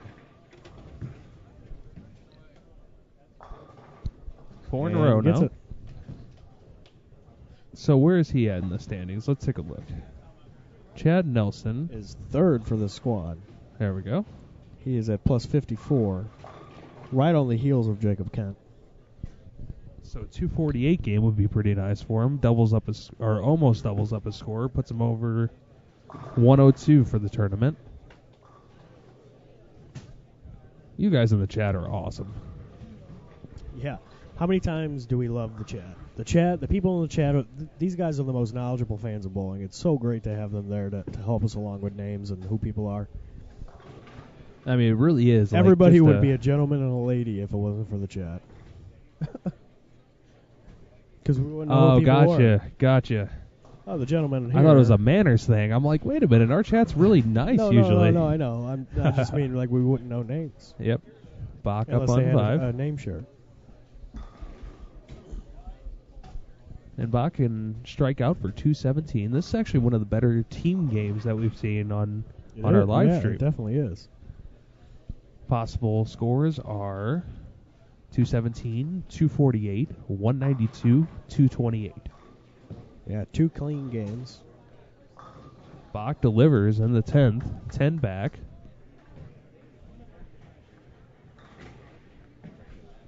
You can tell that he just liked it off his hand.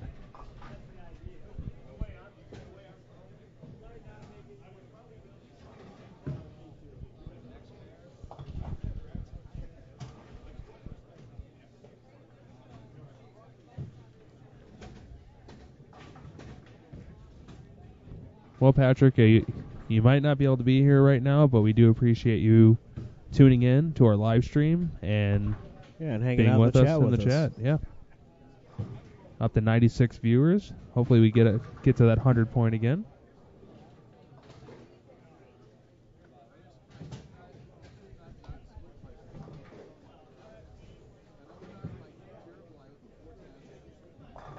There it is, 10 back again. So that secures at least 210 right there.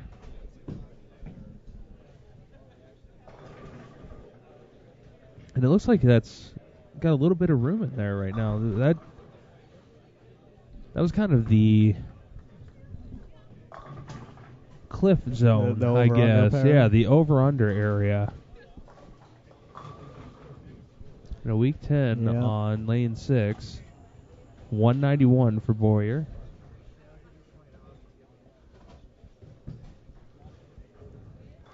Bach can throw a strike here for 217.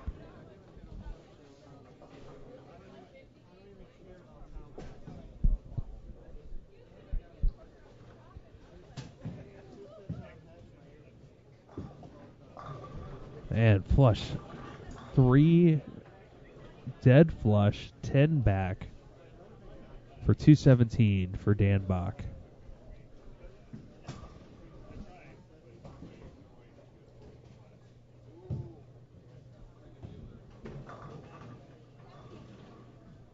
You see Andy Mills goes Brooklyn for a 5-pin.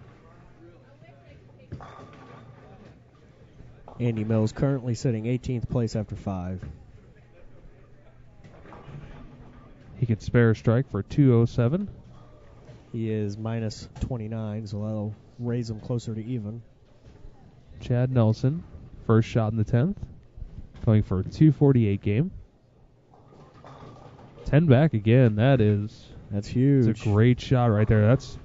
Like I said, he's got potential to go to 100 over, 102 with the next 2. Yeah. And that'll put, I think we talked about this earlier, that's going to put him above. It's going to put him in the top 7 for combined squads, I believe.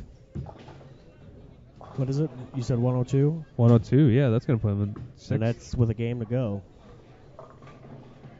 102 will put him 4th, just below Marshall Kent.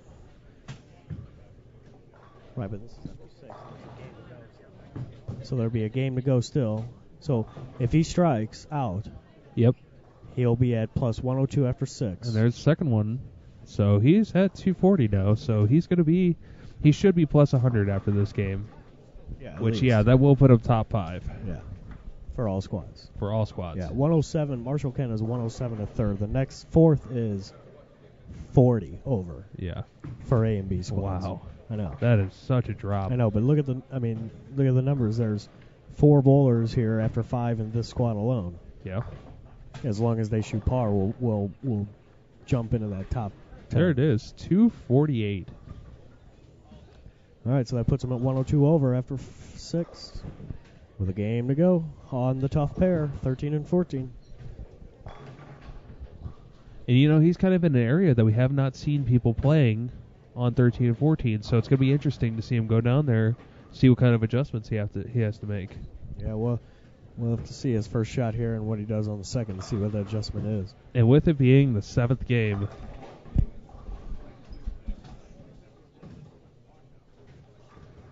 with it being the final game, C squad, sitting at 940. And once again, we are bringing you live coverage from the Fusion Realtors Open,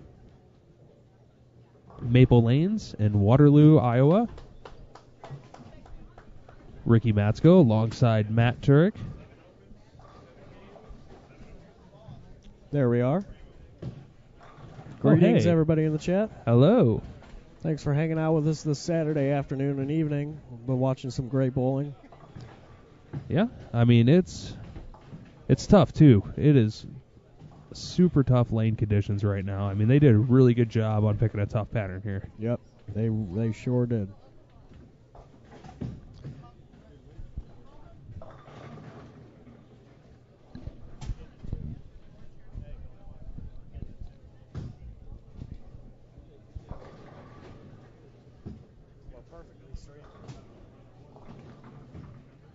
It looks like we may have a little bit of a technical issue going on right now. Not really sure.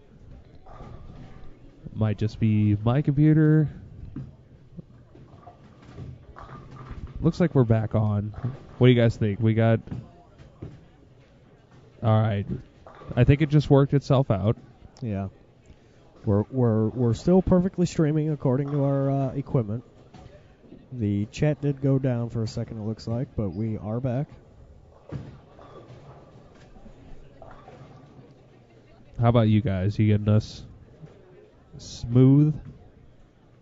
Smooth.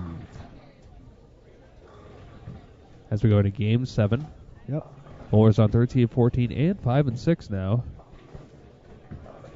And you got to wonder how long these bowlers have been waiting to bowl on these low lanes. Because I know. I know having to wait that long, making the flip the last game, having to wait, and it's your last game. That's got to be a little tough.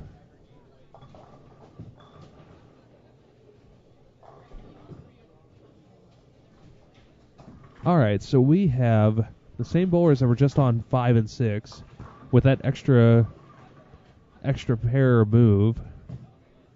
Same bowlers on 13 and 14. And then for Game 7, we also have Russ Cruz, Cord McMahon, Ricky Schizler, and Chuck Shute.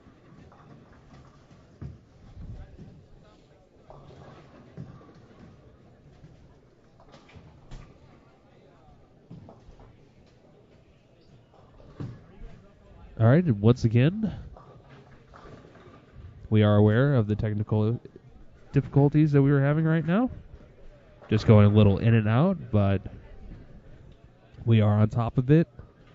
We do have our technical specialist, Matt Turek, working on it right now for us.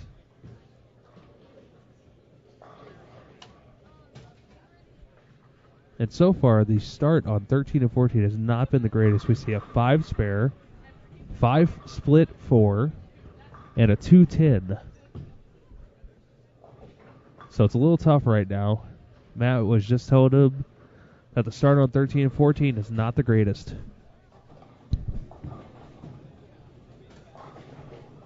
Okay, guys. Since it's the beginning of the 7th game, if you guys can still hear us, we're going to restart the stream to try and correct this issue for the final game, to bring you this great coverage. We shall be right back in a matter of seconds.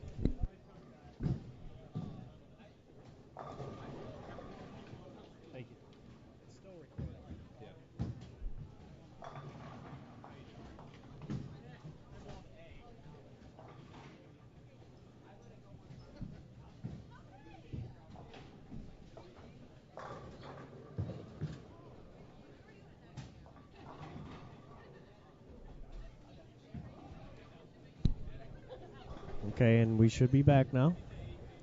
You guys could give us some feedback in the chat. We just want to bring you the best quality stream we can. We appreciate you guys hanging out with us all day, like we were saying. This is game number 7 here at the 2015 Fusion Realtors Open. Matt Turek alongside Ricky Matsko. That's me. C Squad. Game 7, last game. This is it right here. Yep.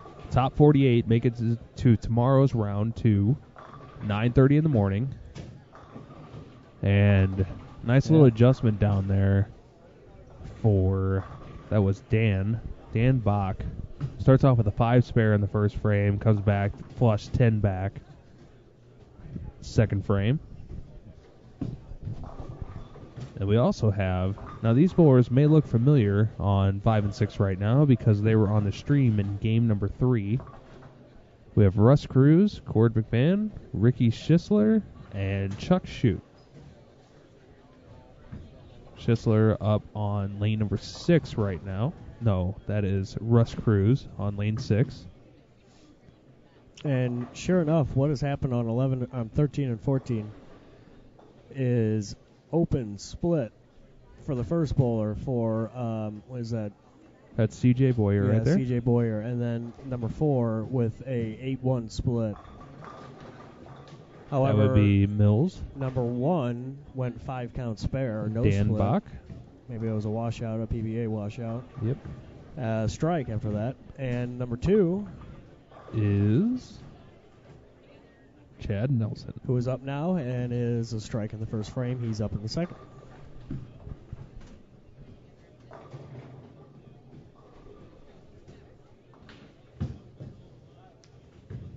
Let's also take a look. Here is your, as of right now, let me go ahead and pull up these game information.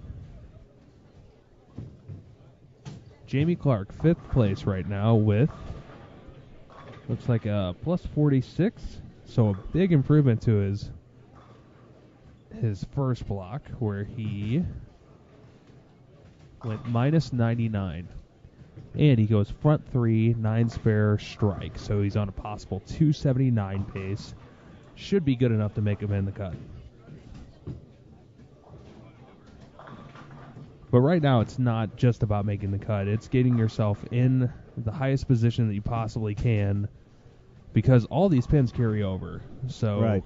And it's super close between everybody. So, well, you know what I mean? We can literally see a big change between with the top 10 bowlers. With the 260, 250.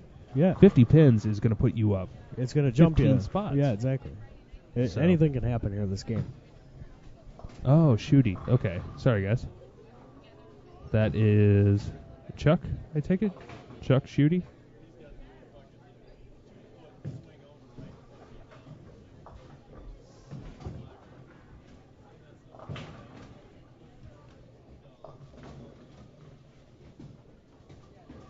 So back on 13 and 14 is continuing to be trouble. Dan Bach. With the washout? No, Dan Bach is on 13. Oh, he's on 13. And he's got in 5 count spare, strike. Let's see what kind of adjustment he makes here. Slow ball speed coming in light. Getting a little lucky carry, even just a 2. That's a good 9 right there, though. Oh, and that's a bad 9 on lane number 3 for Russ Cruz. There's a... Oh, I didn't see it. It was there. It was definitely there. So who do we have around the 38 under mark? For all squads? No, for this squad. 19th The 38 place. under is Kurt Kroll at 20th. So and that's 37 under. And then 43 is the next place, Brett Cooper, 21st. All right, so say After it again. 6 games. 38 under is... 20th place is Kurt Kroll at minus 37. Okay, who is in 19th? Scott Warwin at minus 29. Okay. After 6. So 36 is kind of the bubble right now.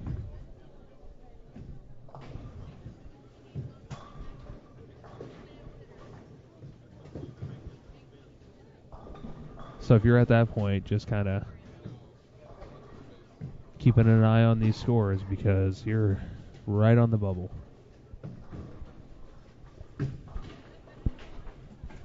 Yeah, and again, top 48 are going to come back.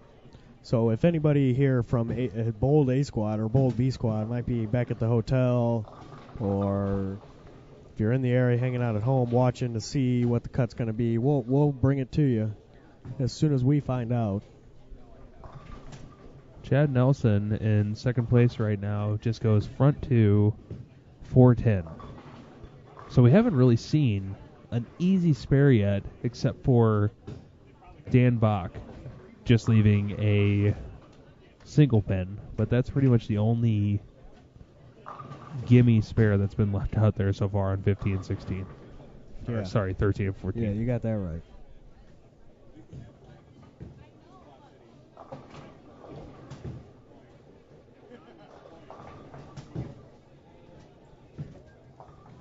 Gives it a good shot, though. Oh, just behind pretty it. close. It's a good shot at it. Yeah, 13 and 14 is sketchy. It's not pretty sketchy. No, it's not pretty at sketchy. all. And it's been sketchy for at least 3 or 4 games. We had no 200 games on our last game, right? Nope. I think it was 180, 187 yeah, was 187 was high. All right, so I just can't help but think last squad, we had Marshall Kent on our featured pair first game on 5 and 6.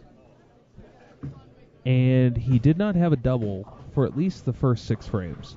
All right. Throwing the Marvelous on the left lane and the Urethane Flame on the right lane. And I just remember watching him. He struck every time on the right lane, did not strike once on the left. He was playing up 3, I believe, or 4 with that Urethane Flame. Yep, and then he attempted to go to the Flame on that left lane, and it rolled super early for him and left him a 4-pin. So I just wonder if we're having, some kind of mismatch between the two lanes here. That And you're talking 5 and 6 or 13 and 14? Just in general. Like, Okay. I just wonder Okay. if you hit that topography issue again, and maybe. Well, who knows in front of them if people play the lane differently. True. Which would cause the lanes to end up being different. I mean, that happens, but it could be. I mean, could be a topography issue. Yeah, I That's for sure. I haven't really seen anybody do anything really weird on the live stream. So, yeah, just not sure what quite causing the problem on 13 and 14, but we do know that it is tough right now.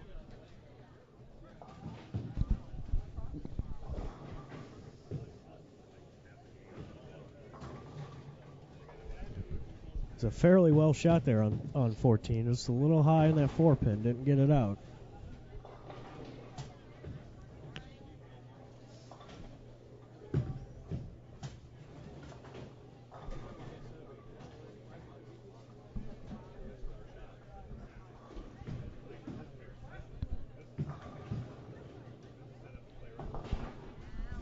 And Andy Mills yeah. misses the headpin completely. Another washout.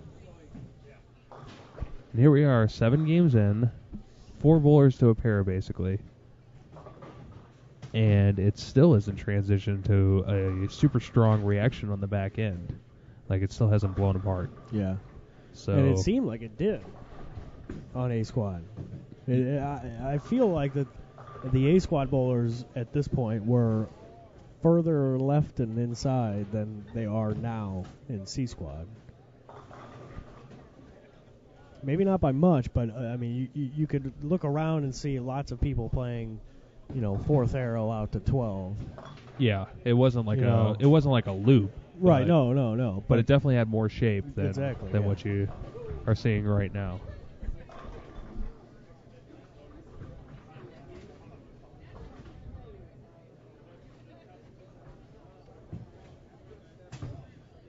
These lanes were professionally leveled. Oh, I'm sure they are. Yeah. When we say topography, we don't necessarily mean them being off level. I mean, Yeah. If you throw a ball up 10,000 times, the friction from the ball is going to naturally shave microscopic amounts of the lane off, which will make it curvy, for lack of a better term. Yeah.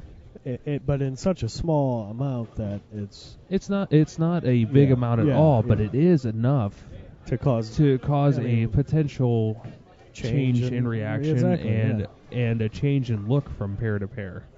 So that's why we always, I mean, you'll hear the word topography a lot. It's really funny because you usually don't ever hear the word topography unless you're talking to a bowler. Yeah, or like a surveyor. Well, yeah, true. But we see a Brooklyn strike from Andy Mill, or not a Brooklyn strike, sorry, a light pocket strike, the complete opposite of what I just said. And Dan Bach continued to stay clean, which is, I mean, you just got to grind out the game on 13 and 14. If you can keep it clean, stay where you are in the standings, that'll be good for Dan. What is he in, third? No, I'm sorry, sixth place. Game 6 standings now are updated on the event information tabs down below, so you can check that out.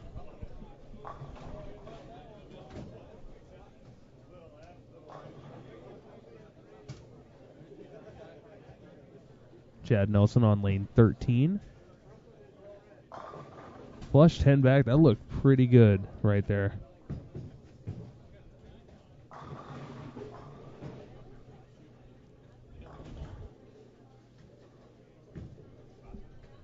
And so nothing really exceptionally high on 13 and 14, but they're all keeping it started out rough. at a pretty even pace. It definitely started out rough. First three frames, there are 1, 2, 3, 4 splits and a washout.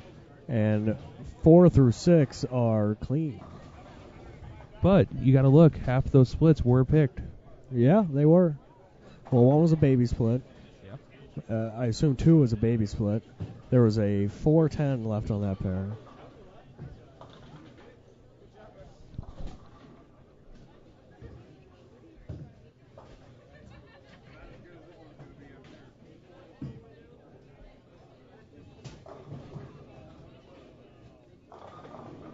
And Boyer 210.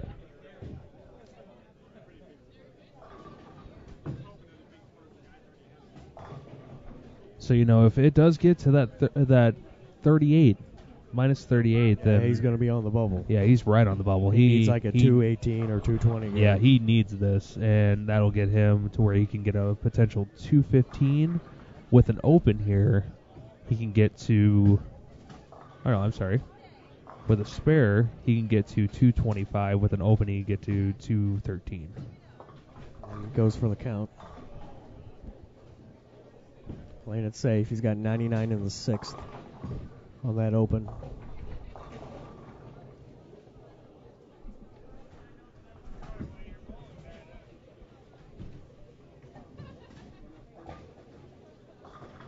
And Jacob, that's interesting to see that, you know, 13 and 14 has been a problem in the past. So a little bit different as you see Andy Mills carrying out that strike.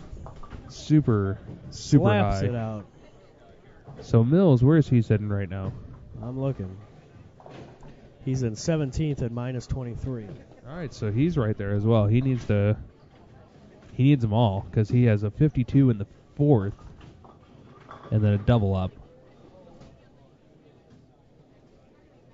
If he can get 2 or 3 more together, man, that'd be huge for him. Yep.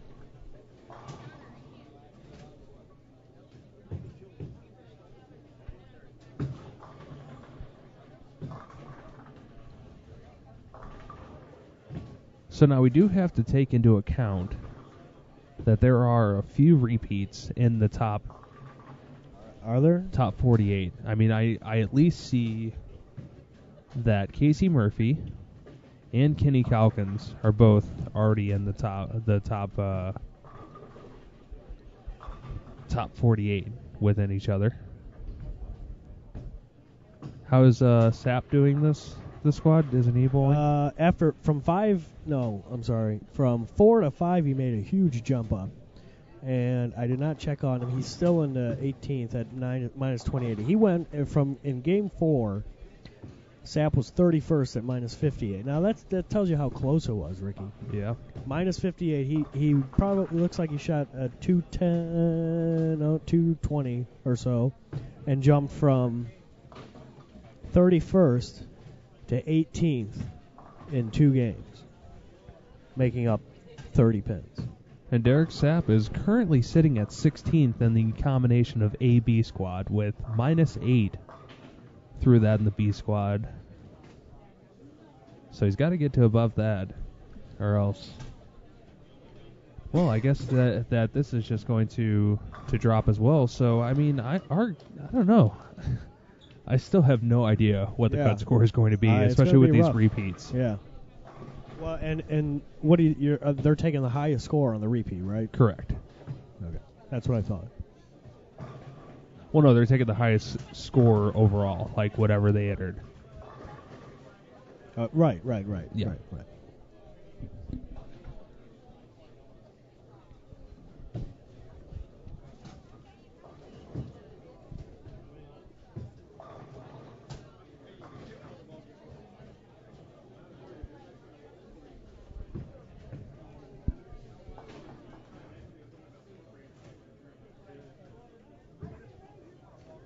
So that's the 224 to finish off for Derek Rude. Where is he at?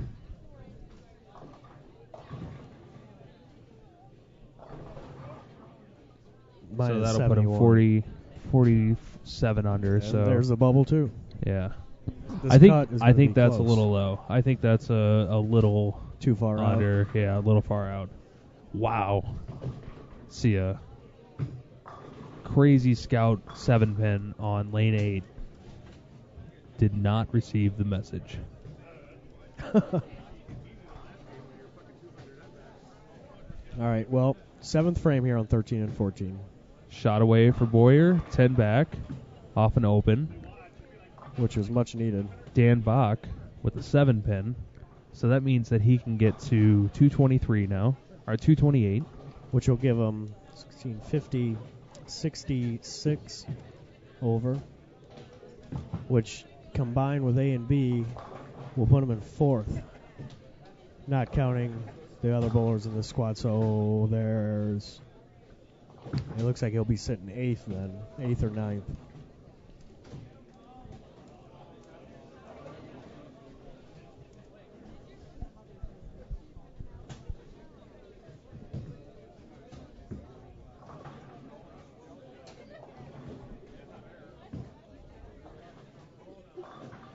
So Mills now up on the right lane. He's has a double in the 6th and 5th frames and carries it in the 7th. Needs it. Knows he needs it. This is interesting here. We have Russ Cruz Jr. sitting at -15 right now. He's on our featured pair, lane number 6 right now. He could strike out for a 220. He's got 110 up in the 6th with a 9 spare in the 7th. Pretty important shot for him. He's got to at least maintain that even. It's a weak 10. But that's pretty much what he's got to pace out. He's got... So it's C.J. Boyer now up on 13 here again. He went open strike, and the strike was good, so let's see if his momentum can carry it into the 8th frame, get him another one. Wow, look at the coverage, Dan Bach. He just got that back from like 6. That's the first time today that I've seen that. Oh, it looks high. It was high. 3-6. Ouch. That's not Russ that just threw on lane 6, apparently. So let's see who else that could be. That could be Cord McMahon, Ricky Schisler, or Chuck Schutte, which I don't think that is. Russ coming up on 6 now. All right, so then that had to be Cord McMahon, who is sitting at 10th right now, plus 16. So Russ sitting in a little better position. That's a big shot right there, being 15 under, and he's going for a 242 pace right now. If he gets the next 4. So we're going to end these frames of these games on some widescreen shots.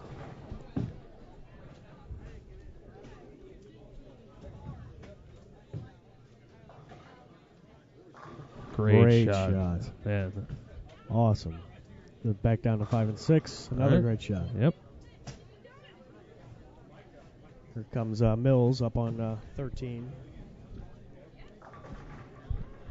So now this is Chuck Schutte on 6 coming up now, correct?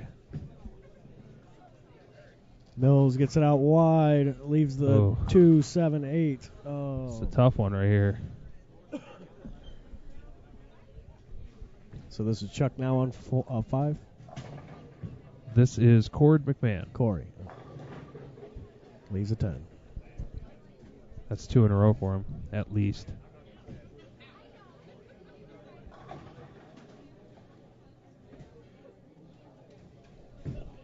That's really far right. Wow. Definitely was. We're gonna see that's a good 8, though. Mills can convert this challenging spare. It might be. Nope, gets 9. That leaves him at a possible 197. What is he at going into this game? Mills? 23 under. So if he strikes out, gets him to 26 under. That should be good enough to make the cut.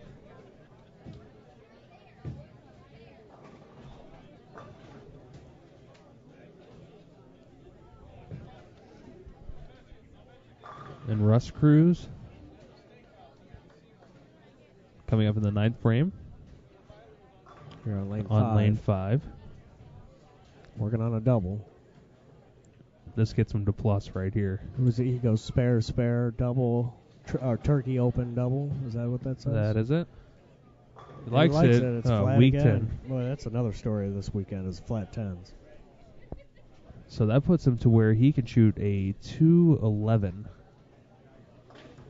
221, sorry. Okay, Mills is now going for a... Wait a minute. No, I'm sorry. I stand corrected. Up in the 9th frame, working on an open. He's got 137 in the 8th with an open.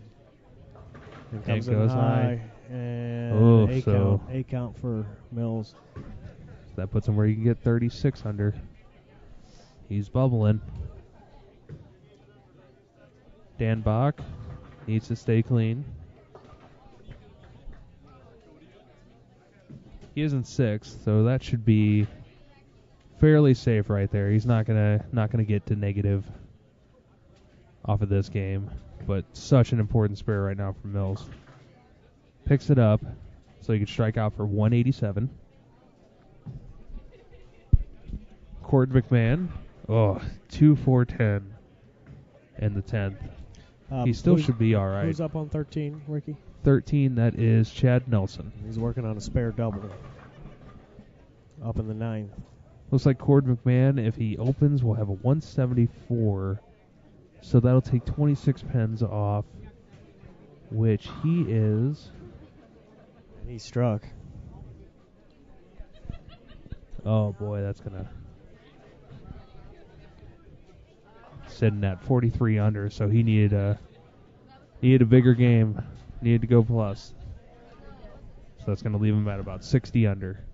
C.J. Boyer now up in the 10th on the left lane, lane 13. He can strike out for 193. Correct. CJ is sitting at 47 under, so 54 under. Oh, he missed it way wide. Yeah, it's way 210. wide. 210. Got the 8 out. Yeah. Way wide. Back down to 5 and 6. This is an important. This is a pretty important shot right here. Russ carries this. He should be in. Light mixer, 7 pin. Oh, that's rough. Let's see. CJ's spare attempt. Oh, that was close. Well, that puts Russ to at least a 199, which even if he opens.